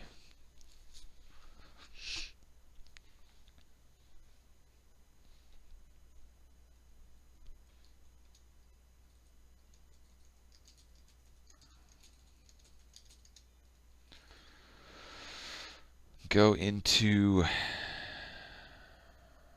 options, image cache, refresh.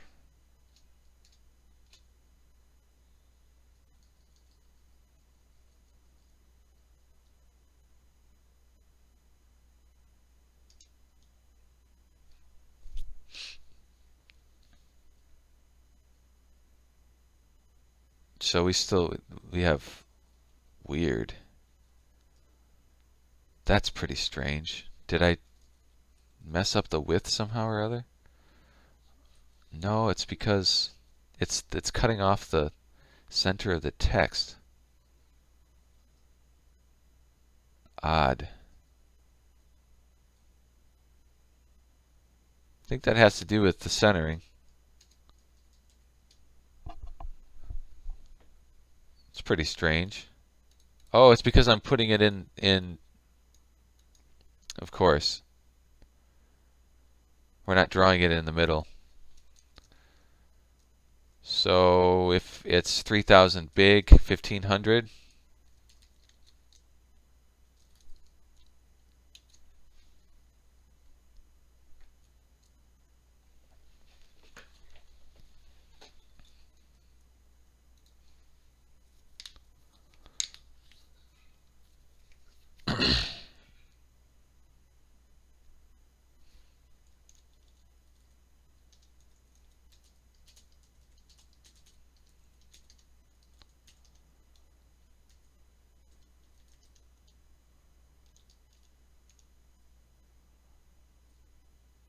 Okay.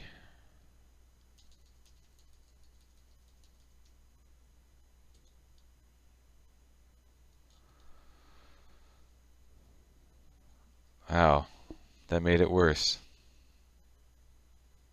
What am I doing wrong?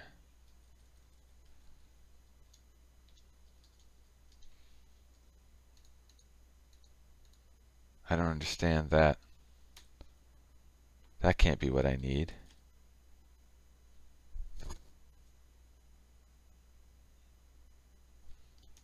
This is weird. It went the wrong direction, but why would I need to put it at negative? Yeah, I'm pretty weirded out by this.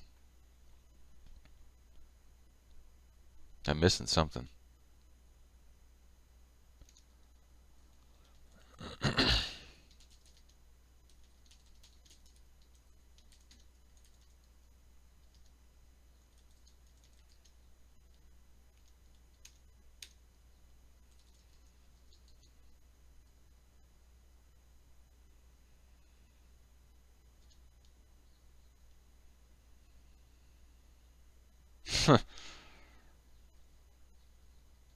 So somehow the centering is messing everything up.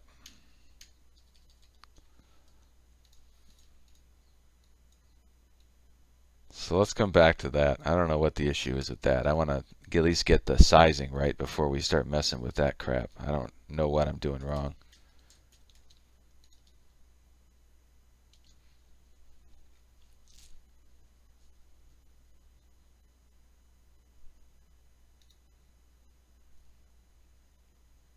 I thought I had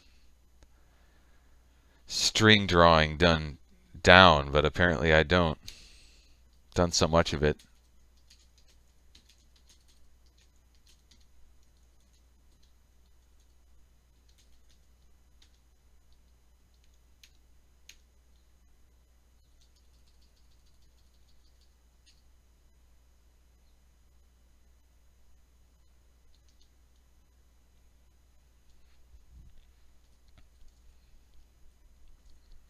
Still, we're not wrapping quick enough, I don't think. So we'll need to reduce it a little bit more.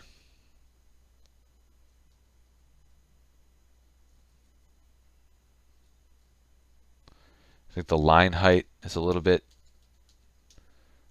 poor too.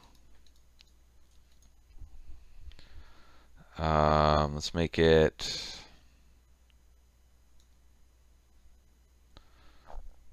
I'm going to try 2300.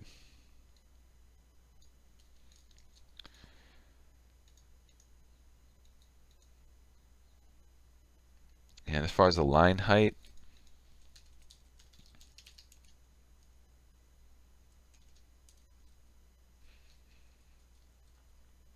I'm not sure if there's a way to do that. Graphics, drawstring, line height, line spacing. Line spacing is a result of the font you're using. You may need to break your drawstring commands up into multiple calls if you need custom line spacing. Well, that figures. Ah, crap. There's no automatic way to do that. I've got to divide it up.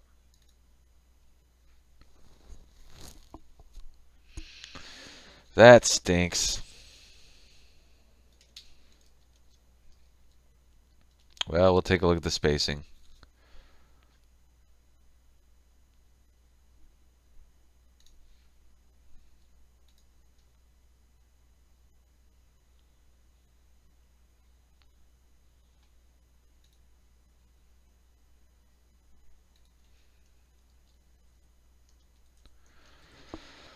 I think the real question is, how many times have I refreshed my cache?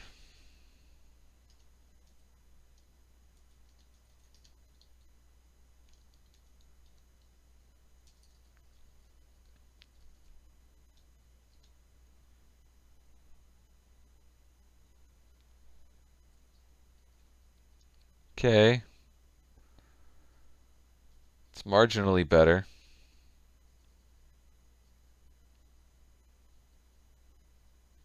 think it will look a lot better if we. Oh, there's 3 lines wrapped. I think it'll look a lot better once we get it centered. It might still be a little bit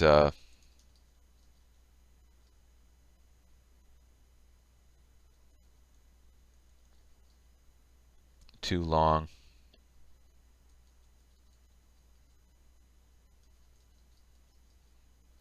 So I need to keep tweaking that, but I'm probably boring you guys to tears by tweaking that in particular. So another issue that we have is the vertical spacing of things. One issue with this that I've noticed is sometimes when the images overlap, for the clear images, they look bad because they don't overlap properly. If we, it's hard to demonstrate it here though because I'm not finding very many of them. Well, see, that one's working. The funny thing is, well, okay, if you look at the bottom of Tom and Jerry there, you notice how Tombs and Treasure is being hidden underneath. It's not doing it properly. Where it on top it is. You see the Tom properly being on top of the Tiki there, or Toki, whatever it is. But underneath it's not, and I haven't been able to figure out why that's causing, why that issue's there. We're probably going to need to solve that somehow or other.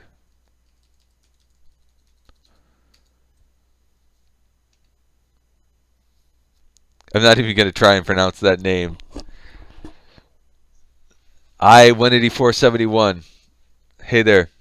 I discovered LaunchBox the other day after looking for something to organize and emulate on my ROMs. I am happy, so happy, when I have the cache on my box even though I don't need it. Well, thank you. Thank you very much. Glad it's working well for you.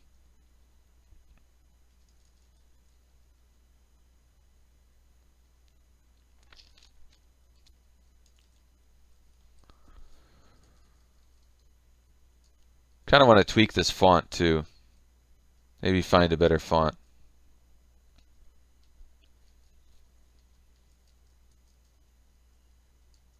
Then we have the issue with the line on the bottom of these images to look at as well.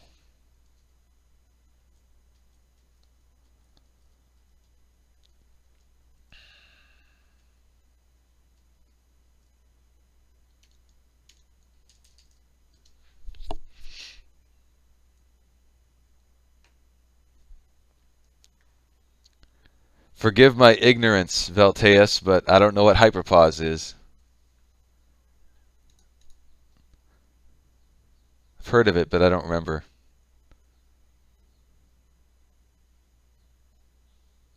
I have all my ROMs numbered, and if it has the number in from it, the metadata doesn't work. Yeah. So I know what you mean. The importer relies on the name of the ROM in order to pull the name back. So if you've got funky named ROMs for like console platforms, it's not going to work very well. I tell you what, though, it's generally pretty easy to get a hold of ROMs that aren't named funky like that. So that would be my suggestion first and foremost. Yes, I can add code in there to get around that stuff, but to be honest, that's not a high priority right now. Although it would make sense to do it eventually. It's just not. We should definitely get a ticket in there for Bitbucket if it's not already there. But yeah, my suggestion would be to go find a ROM collection that doesn't have numbers on it. But anyways, could people choose a font they already have installed? Yes, but the issue is with that DJ Quad is I'd have to build a whole big font selection utility in Big Box in order to allow that to happen. There is a font selection thing in LaunchBox in Windows that's super easy to use for the desktop, But for the um, for the big box environment, I've got to rebuild that from scratch. So that would be a big job. Uh, so yeah, eventually I would like to add that, but that's probably not going to happen for 6.0. Morstein, it's part of rocket launchers. Just pause. Sure. Uh, that makes sense. Pause should work in most emulators if you get the keys configured properly. So I'm not sure what Hyperspin is doing exactly, um, but something to look into. I don't know what I'm missing exactly. When you pause the game, it gives you a bunch of options. Oh, okay. Gives you a bunch of options for the current game, like viewing the manual for the game. Yeah, that makes sense.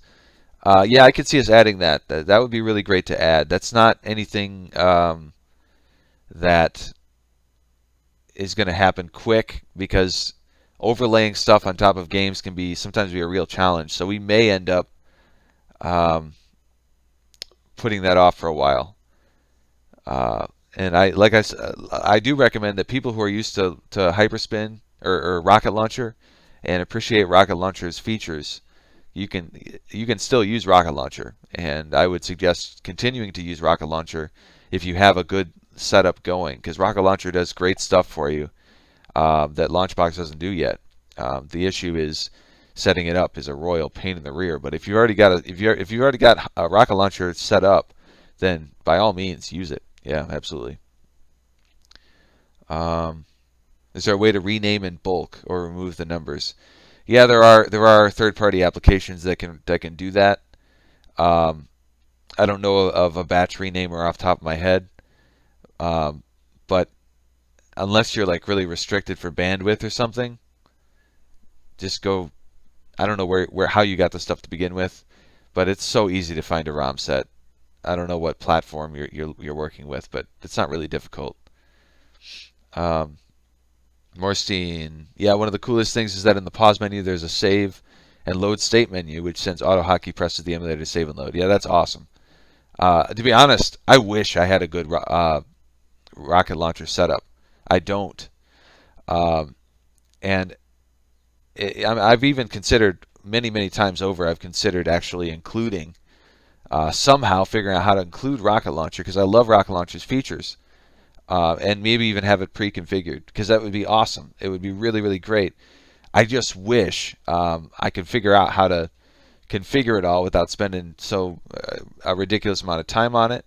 And if we could have LaunchBox automatically configure it, heck, I'm even up for distributing it with LaunchBox if we were allowed to do that.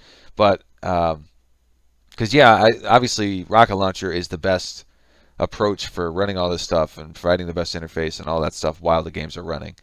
So something to think about. Um, but yeah, uh, I I've the my least favorite part of Rocket Launcher is the configuration. I mean, the LaunchBox, obviously the goal from the beginning is make it stupid easy. That's the goal.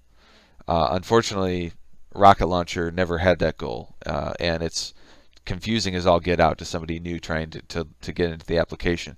And I know that, I mean, I can figure it out. I did. I figured out a bunch of stuff with it. But if me being a developer getting into the application struggles with figuring out how to use it, it's not a good sign. So that's the biggest trouble that I have with Rocket Launcher, is how on earth you're supposed to figure out how to use this program without putting in hours and hours and hours and hours. It should come configured better. And I haven't. Um, I mean, it should automatically configure itself and come automatically configured for the most part. And I haven't played with the latest versions, but last I checked, it was just a nightmare to configure everything. But I love what it does. It works extremely well. Critical Sid says use the tool ant renamer to bulk rename files. That's, yeah, I've heard that before. So yeah,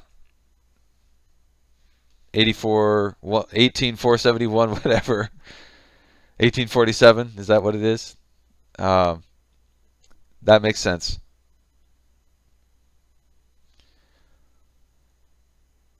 You are a great asset to the gaming community. You are very talented. I must say thank you for your passion and for your love. Thank you. Thank you very much for that. I really appreciate it. I'm trying to be. I hope. I'm finally to the point where I'm feeling like less of an outsider in the community as far as like the global community, including Hyperspin and Rocket Launcher and the other front ends and all that stuff. I'm getting a lot of support lately, and I really appreciate that. Feels good. Feels good to be a main contender. So yeah, I'm really enjoying the state of LaunchBox these days and the community and everything else. DJ Quad, that would be awesome. If you can, I'm thinking even if somebody, if we did a live session, somebody wanted to train me on Rocket Launcher at some point, that would be awesome. I would really appreciate that. I'm not sure how best to do that, but yeah, even a configuration DJ Quad, I would love that. So get in touch with me. You got my email address. It's all the forums, but it's jasondavidcarr@gmail.com. Or if you're having trouble spelling that one, it's jason@unbrokensoftware.com. That works too. Um, Another thing I look for metadata for a Pokemon game because the weird E doesn't find the metadata. Yeah, that is another thing that we need to address. Um, yep, not a lot of games are affected by that, but that does happen. I think that there's a Bitbucket ticket in there for that. Nightmare is an understatement. Yeah, I love anytime I see the rocket launcher setup. It's awesome. I just wish I could. It was easily configurable. But that's one thing we could do with LaunchBox is we could figure out how to automatically configure Rocket Launcher.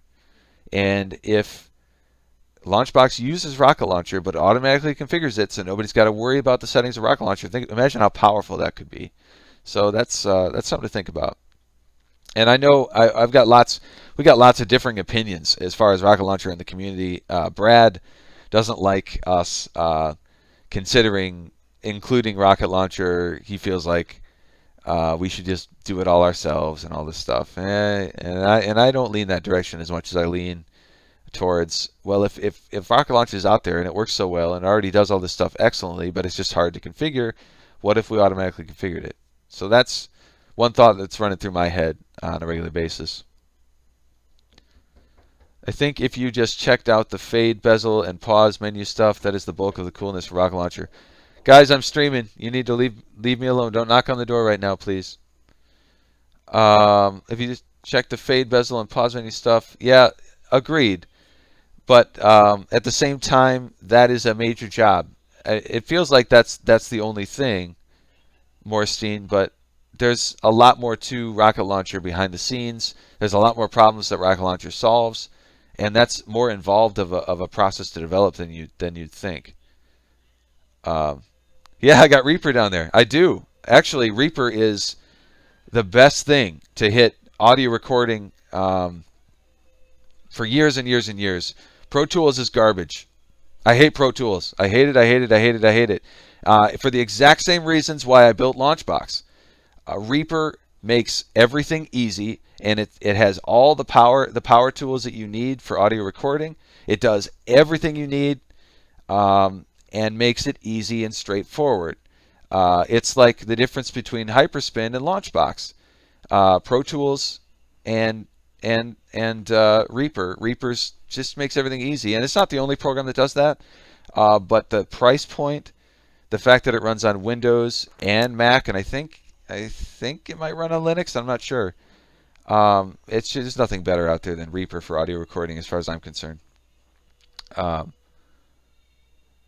So it's just a bunch of INI and XML files management. Yeah, Hyperspin it really is, but it's there's a lot of it's auto hotkey behind most of the code, but some of those auto hotkey scripts are just downright, they're genius.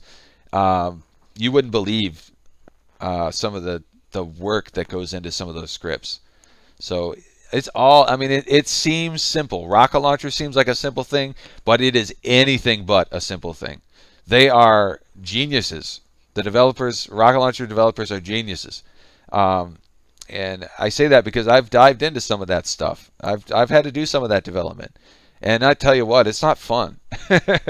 doing the development to launch stuff and clean up the screen so you don't see stuff in the middle between things and all that's not fun. And it's a lot of work. It's very difficult. And we've done quite a bit of that for LaunchBox already, but there's a lot that can still be done. So Rocket Launcher solves a lot of problems that, and it does a really, really good job at it. Yeah, there's a lot going on, that's for sure. It does a lot of stuff. Oh yeah, you can completely configure Rocket Launcher by adding the INI files without even opening the UI, which is a huge, huge big deal. That would make it easy for us to hopefully automatically configure Rocket Launcher. I knew that. I knew it was all configuration files, so that's a big deal. Critical Sid says, I think Simply Awesome mentioned in a video a few weeks ago that he wants to make a tutorial to set Rocket Launcher up for LaunchBox. Yes, actually, I suggested that to him a long, long time ago, and I'm still looking forward to that tutorial. I hope he's able to come out with that tutorial soon. But yeah, that could be a game changer, that tutorial. So I'm really looking forward to Simply Awesome's tutorial on that. I hope he can make it super easy. But yeah, I've been looking forward to that for a while. Well, that was a tangent, but I appreciate the questions, guys. I'm always happy to have these discussions. So do feel free to keep asking me questions. We haven't really had a long conversation like that via these live developer sessions videos, but I think it's good to have these conversations. So don't hold back the questions. Anyways, back to the text generation. I think I was going to move on from that actually because this is getting boring. As far as what else we've got the corrupted images, the thumbnail generation, I think is the issue there, and well, let's confirm that the thumbnail generation is actually the issue, because it could be that displaying the thumbnails that's the issue. I don't think so, but that's possible. If I take a look at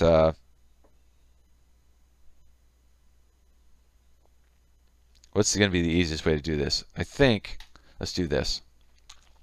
Let's go reset the image cache, go into a small collection, regenerate those images, and try and find one with the problem.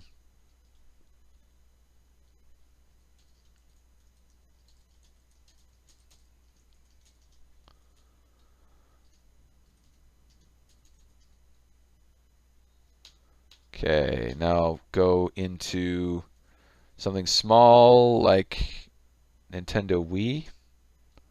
Hopefully one of these has the issue.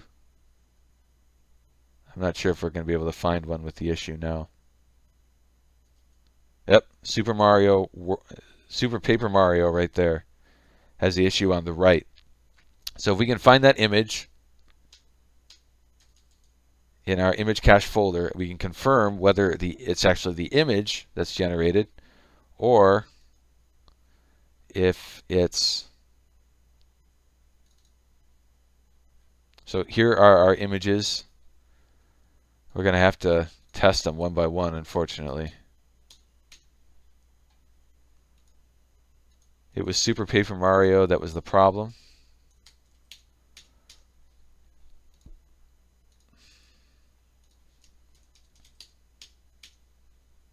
There it is, and look.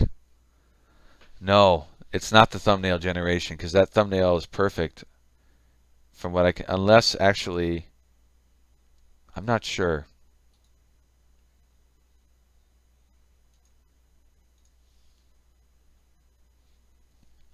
Yeah, it looks like it's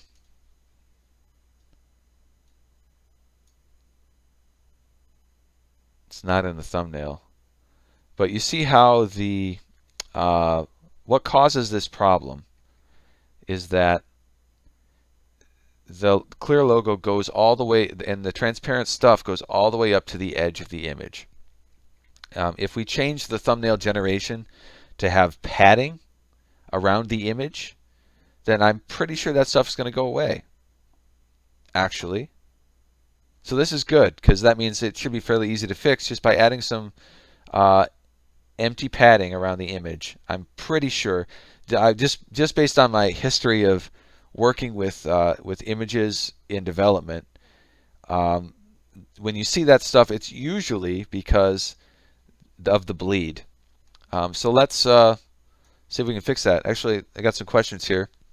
We can go through here first. Um, where did I learn to code? Way back in the day when I was in junior high, I didn't have any friends. And my dad had an old computer in the basement, and I was bored to tears. Um, and I pulled that old computer out of the basement, put it together. It took me like 2 hours to figure out how to get the computer all put together. This was a DOS 8086. It was a CGA 16 color monitor. It had 640 kilobytes of RAM, a 30 megabyte hard drive, the big old 5 and 1/4 inch floppy disks. Um, and I put that thing together. It ran DOS and did nothing but screw around on that thing for years and years and years and years. Well, no, not years and years. I eventually was able to upgrade like a year and a half later, but uh, ultimately, and the computer was like, I don't know, 6, 7 years old at the time that I had it, but it was all I had, and I wanted a computer in my room that I wanted to just tinker, and I ended up just tinkering with that thing over and over and over. Slowly, I got into development that way. So I've been developing since I was 12 or 13. Um, when I first started development, I was just I was doing horrible, horrible, awful things because I didn't have the internet, and I was literally stumbling on answers to everything. So it was very slow going, very difficult for me without the internet. I eventually picked up a few books that really helped, but I made every mistake possible before I came out to a decent solution. So I mean, it was really crazy. But from there, I mean, I programmed all through high school, building random crap games, stupid little games, um, dumb little programs. Um, I started out with Visual Basic was the first language I learned. Visual Basic 5.0, I think, and then on to 6.0. And then I went to college and was taught Java. Um, and that was wonderful. Java is an excellent language, just the implementation kind of sucks. But of course, it was super easy for me to pick up C Sharp from there. But anyways, yeah, I've been developing. So as far as where did I learn to program? Really, I learned to program by myself on my own because I had all the time in the world, was bored to tears, and everything better to do with my life. But that's been such a huge blessing because I learned how to do that stuff way back when I didn't have anything better to do. So, and now I'm able to profit off of that. I've been able to profit off of that my whole life. So I praise the Lord for that every day. Because the other thing that's interesting about that is I love programming, I love development, but I don't have very much self-control. I'm not very good at forcing myself to do something I don't like doing. Like the bathrooms in my house haven't been cleaned in like 3 or 4 months. Because I hate doing it and I never get around to it.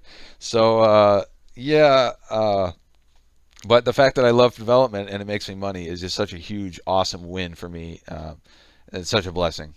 Without that, I'd be so screwed. So, anyways, big, long description tangent. But I taught myself to code. I really did. Then I went to college and learned Java and learned proper ways to code. Um, and from there, I mean, it's history. K-Money says, how hard is it going to be to add the videos and etc. with this new Game Wheels view? Not hard. That'll be easy. That's going to be super simple to do.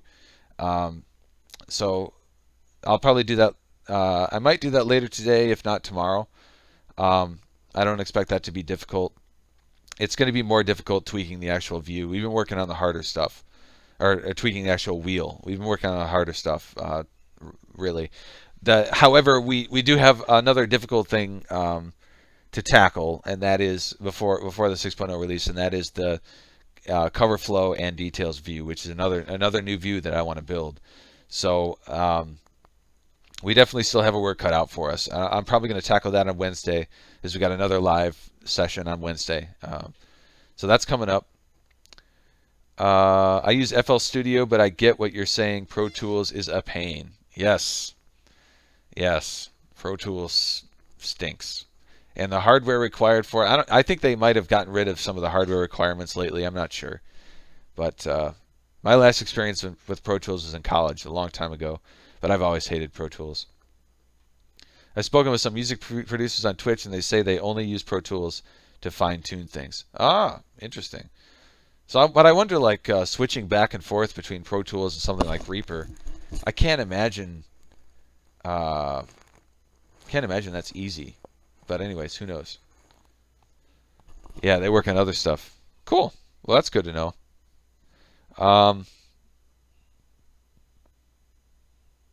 Moving on. Where were we? So basically, we decided that the issue is not in the thumbnails.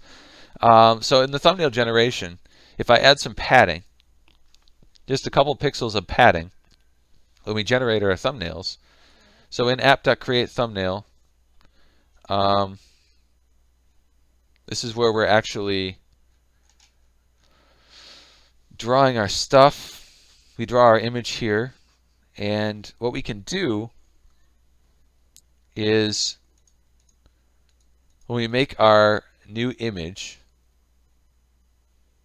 cache image new bitmap width +2, height +2. It might be this simple. Draw image width and height, and we draw it at pixel 1, pixel 1. If it was that simple, it would be really, really nice if that fixed it. But I think it might. We will see. I used Nuendo for an album, and it was relatively easy for me to jump right into and get good results. Cool. I've never even heard of Nuendo. What platforms is that out for, Morstein?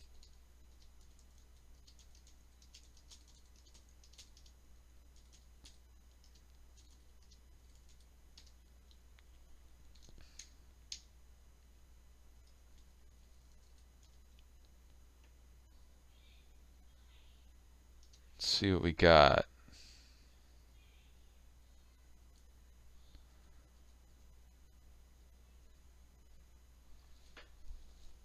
So far, so good. We know there was one image that had the issue under we, so we can check that out. Yeah, I think I've solved that, guys. That's awesome. That was super easy.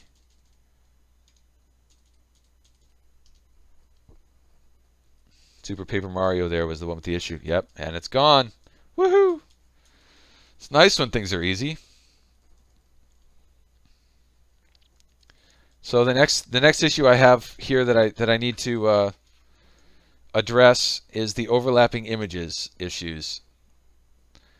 I mean, we have the issue with the black overlapping, which is something that should be fixed. But more importantly, what do you guys think? I tend to think that if images are overlapping, we either need to shrink them or space them out more. I don't like seeing the images overlap in the wheel. I would rather have them separated out more. That's kind of my thought. What do you guys think on that? What are your thoughts? Do you like it when they overlap, or do you want to see them be separated out? Do you want to see them smaller so they don't overlap? What are your thoughts?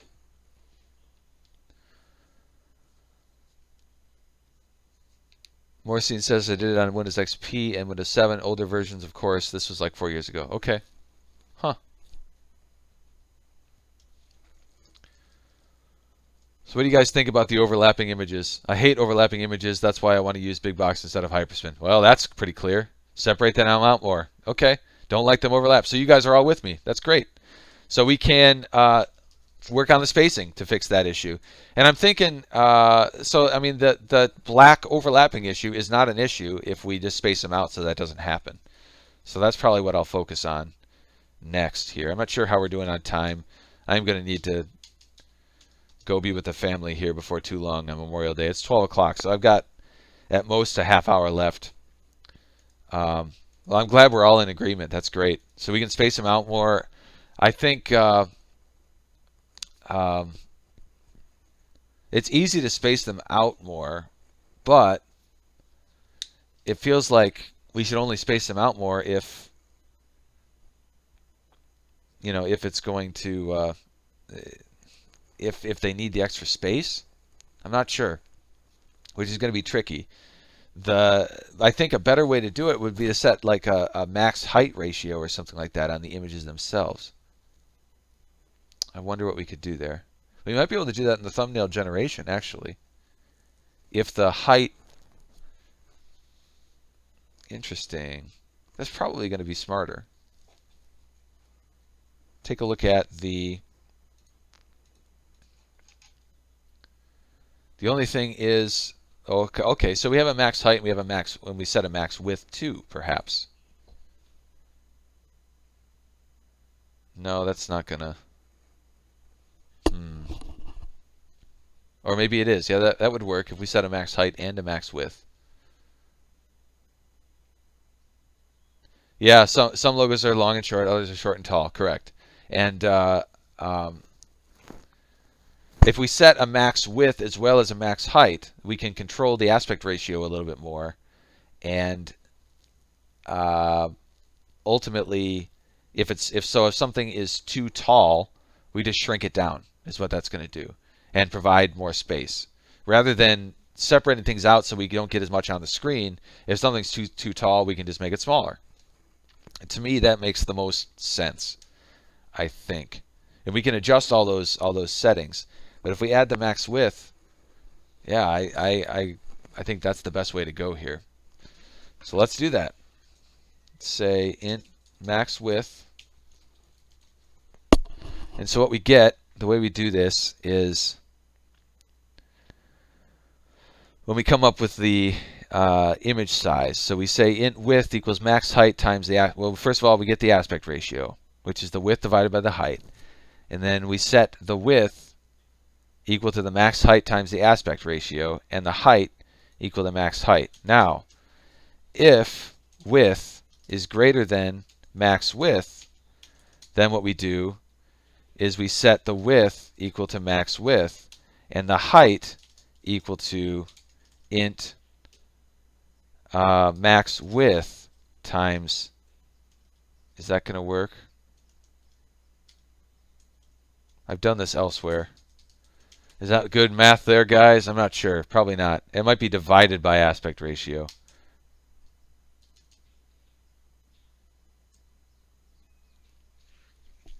I'll be the same height. Well, if we do that, Valtias, the problem with that is that then we're going to have things that are too wide. So we need both, I think. Can you explain the difference between LaunchBox and BigBox? I'm not sure what does what. Is one a front end and the other a launcher? They're both launchers and they're both front ends, T-Bone. The issue is that BigBox is your big interface for stuff like game cabinets and like, what's the word? Stupid. I can't come up with the word. Home entertainment, like in your living room. So you've got your living room stuff that's big box, your arcade cabinet stuff that's big box. Then you have LaunchBox, which is, I'll show you. This is more your desktop environment for managing your games and working with all your games with a mouse and keyboard. That's what this is. That's the main purpose of LaunchBox. So the nice thing about LaunchBox as compared to everything else, you have a way, especially if you set up a Dropbox sync or a way to sync your collection, you can manage your collection easily on a desktop computer with the mouse and keyboard, and then it will automatically sync to your game cabinet, automatically sync to your living room in big box mode. That's one nice advantage with LaunchBox.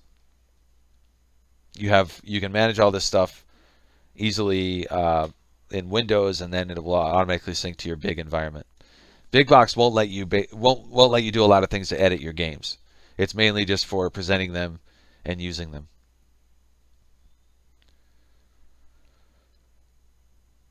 No, I don't think it is right now. I need to add touchscreen support to Big Box. I haven't done anything in Big Box for touchscreen support. LaunchBox actually does work on a touchscreen, or at least it did the last time I tried, but it's been a while. Um, Thank you, T-Bone. But right now, we still have touchscreen support on the list of things to do for Big Box. I'm not sure if I did this right or not. So basically, I got to think through this. Uh, we have an image that's 1000 by 1000. The aspect ratio is going to be 1. The width, say a max height of 400, a max width of 600. The width is going to be 400. The height is going to be, oh man, I'm losing it already. It's hard to follow all this stuff. I should probably just look this stuff up because I have resized stuff all over the place. Stop wasting my time trying to reinvent the wheel when I have it. If I can save brain cells by pulling up code I already have, I like to do it. Even when it's just being lazy.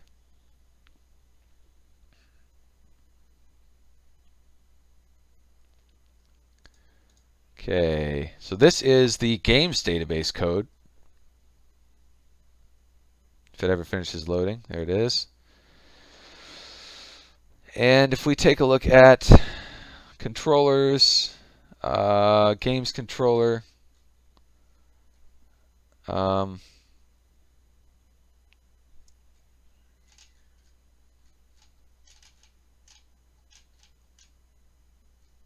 images, add or replace image. Where's our thumbnail generation?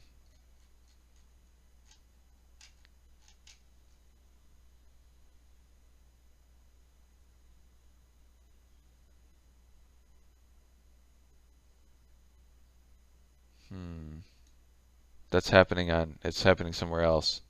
Image upload. Here we are. This is our code right here. Thumb width equals max width. Well, we've got this probably more complicated than we need, but I can use that logic right there. Yeah, the trick there, Valtias, is I'm not. I mean, I usually do that, but at least when I start using it twice. But I'm pulling this from games database code, which obviously isn't distributed with LaunchBox. You know what? Come to think of it, I might already have a method. Who knows? That's just me being a bad developer and not hunting for things before I recode them.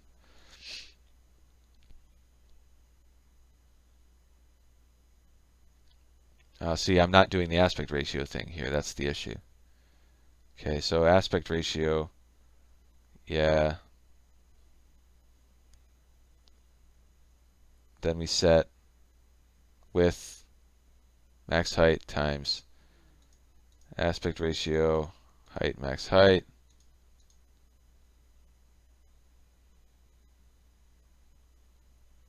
Maybe I should just do it like this since I know this works.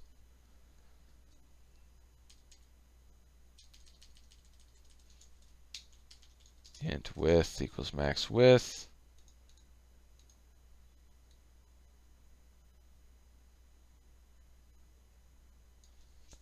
Int height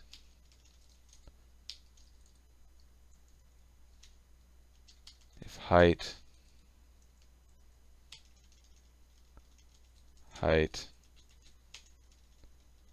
width, and then we get rid of this stuff,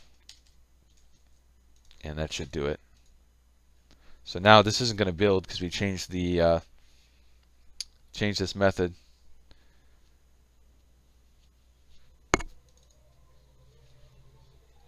Okay. So for now, this is for the platforms. Let's just try that for now. Same thing here.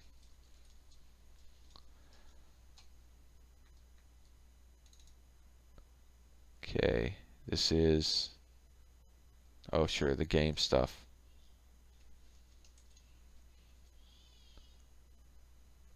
Image file path, cache file path, max height, max width. So I guess we should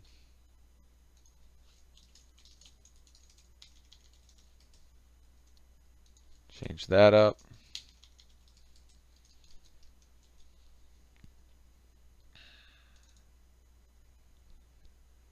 We're using this cover flow image quality stuff. That's right. So as far as, I think I'm just going to do this. Do the same for now on that.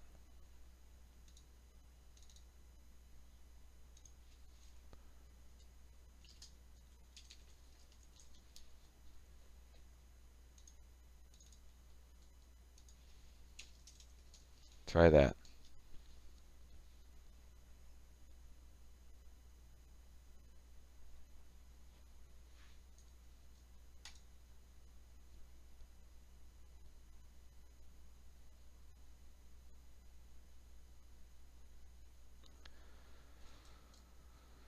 All right.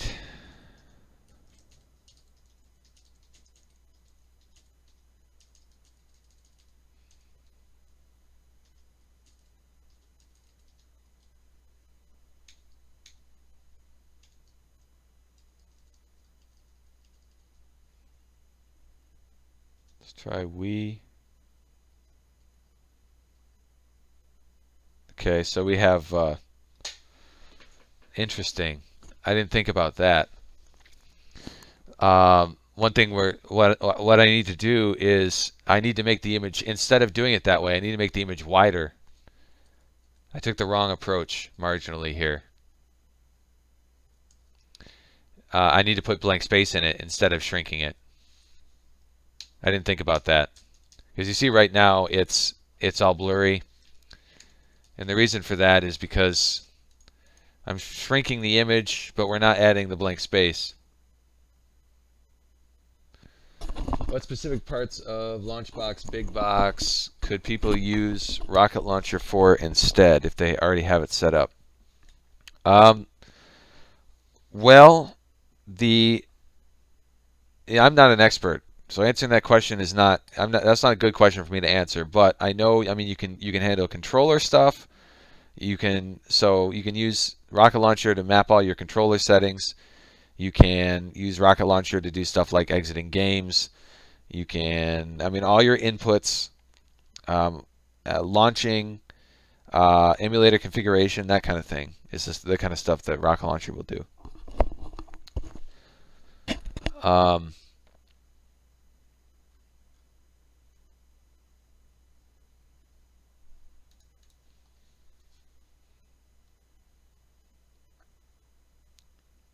So in our thumbnail generation,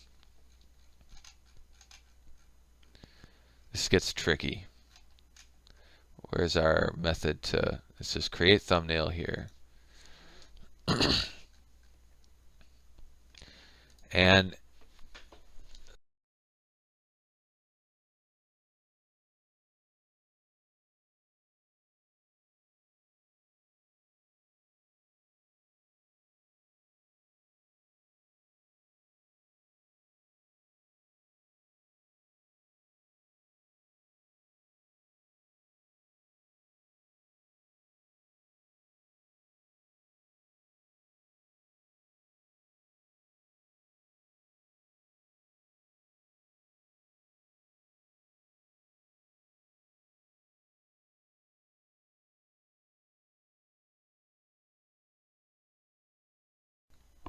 sorry, I muted it. Thank you guys.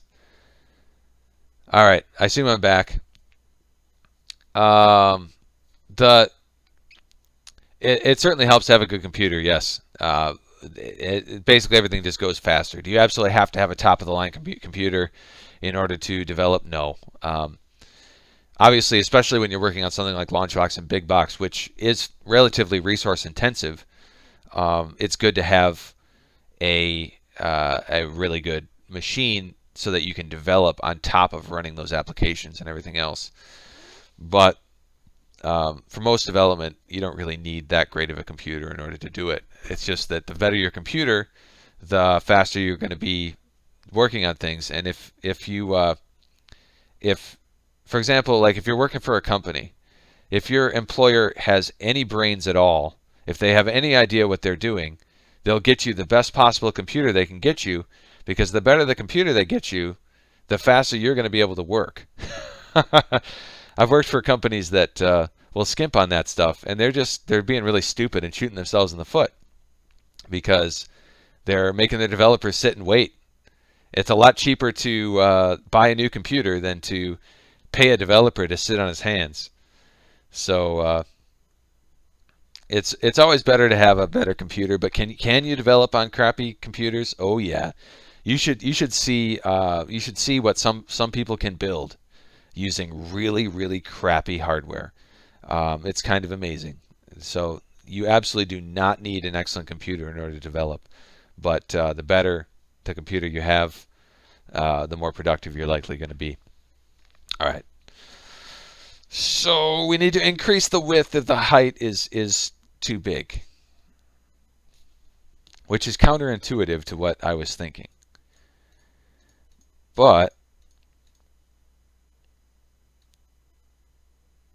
I'm wondering how to do that from a math perspective.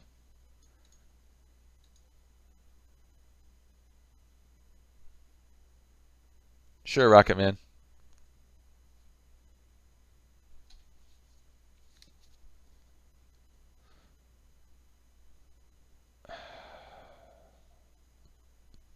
So maybe the difference between height and max height, multiply that, or the ratio difference between height and max height, multiply that by the width. Something like that. So width equals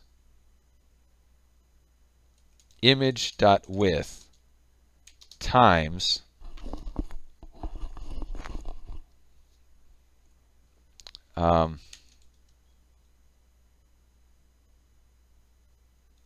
height divided by max height.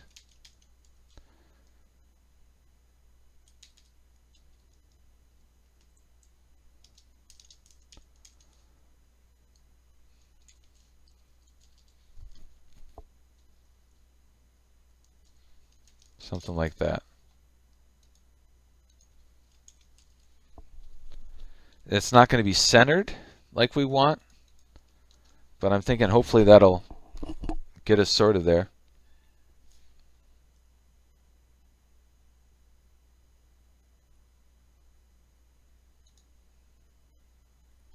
Give it a test.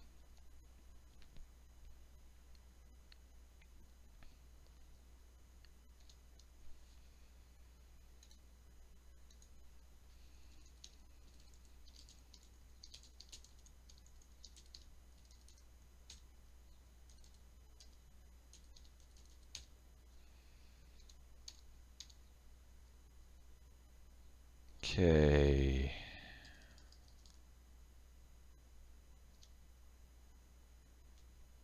Yeah. Well, you can see it.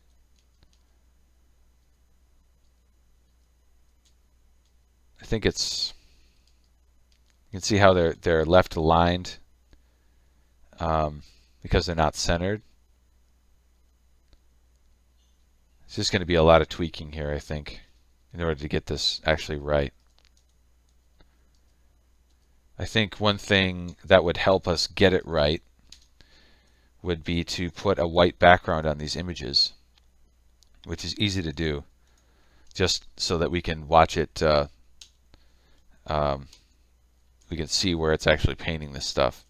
So if I use g.drawRectangle No, fill rectangle. New, this is bad, but we're just getting rid of it in a second. So color dot gray.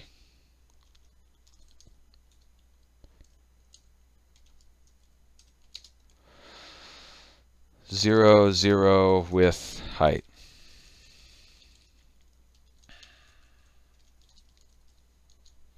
This will let us see the edges of the image. So if you got big box for your cab, do you have to put that PIN number in every time you launch? No. The PIN basically helps you lock users out of changing settings. That's the whole point of the PIN. So you can configure whether you use that PIN or not. So users can go in and play games all they want. The reason for the PIN is just to keep them out of changing settings. But because we're going into the options every time, that's why we're having to enter in the PIN. I can easily configure it to remove the PIN, but just haven't done that because I'm kind of dumb.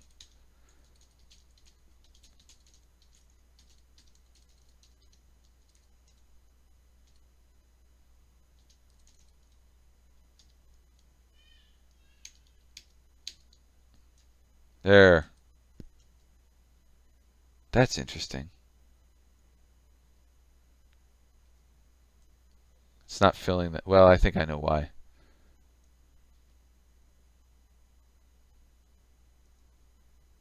Thank you, Veltias. Yeah. Am I missing that in my... I'll take a look. I do that all over the place, but I must be... Maybe I'm missing it in that code. What am I doing? Let's go into Genesis. Okay, so we still have overlapping stuff here. So maybe change the max height to something smaller.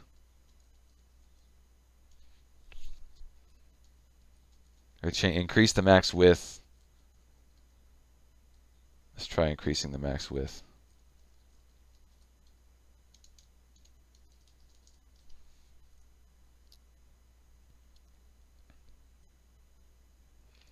High distortion. Bought a license about 30 minutes ago. Haven't received the XML file. Something easy to fix before you run for the day. Sure.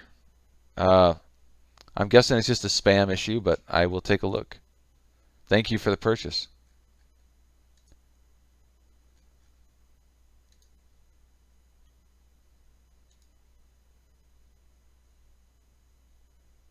You bet. What's your first name, Distortion?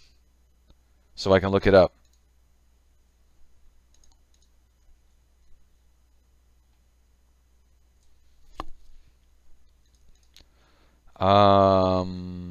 Let's see.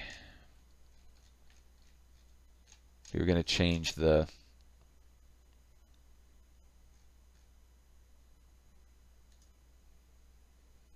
thumbnail manager. Here it is.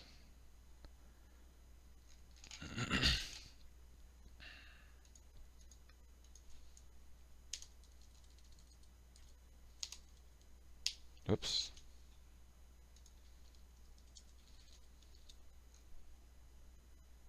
Clint.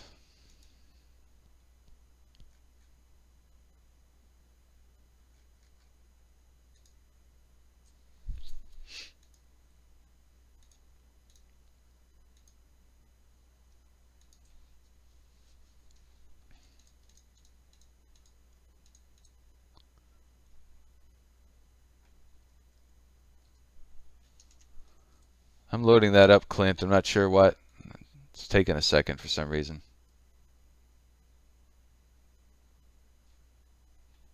Thank you, Morstein.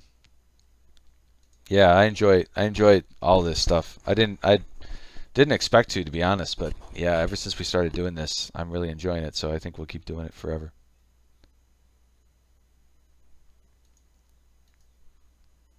Appreciate that.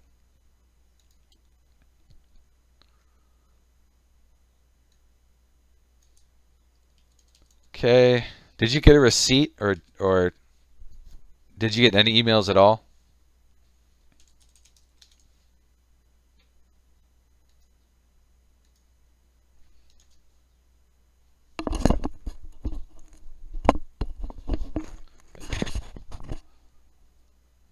logs. Looking at my email logs here real quick, guys. Sorry.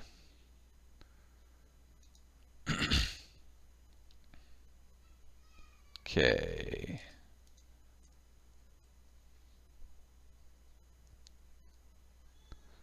Okay, it says it was delivered to your email, Clint.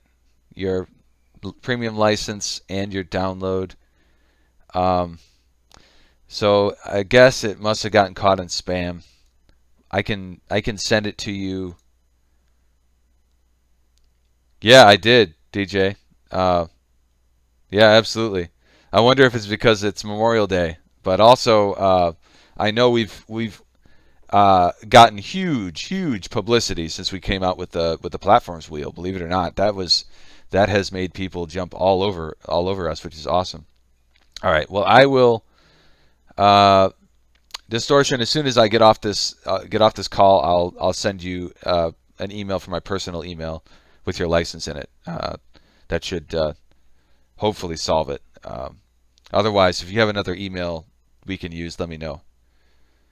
But we're almost done here. I'm going to wrap up in just a few minutes. I wanted to tweak this one last thing, and then we will wrap up.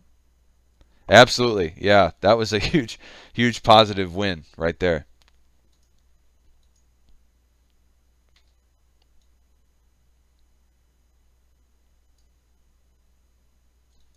I think this is going to do it.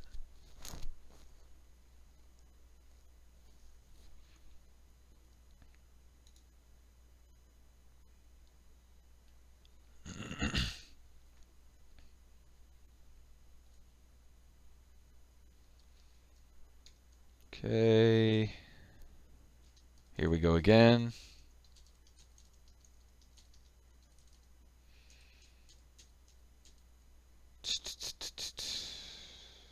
What am I doing? Options, image cache, refresh.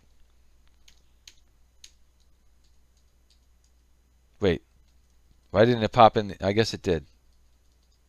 I don't know. We'll go into NES.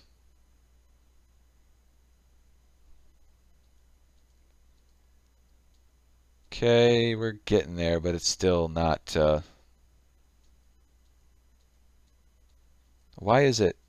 We should have some space on some of the sides of these. We do for that one because it's too tall, but we don't for that one. So I still have some work to do on my tweaking here for these. But I think I'm going to end the call for now. Or I keep saying that, end the call for my business days. I think I'm going to we'll end the stream so I can grab some lunch and be with the family for a bit on Memorial Day, and I'll get back to this later today. And tomorrow I'll work on tweaking it, and we'll have a new beta out for you guys very soon.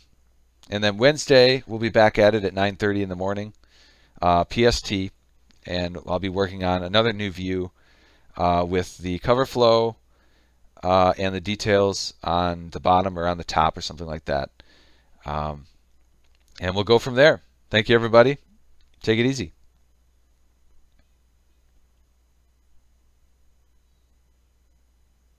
Awesome, DJ. Thank you.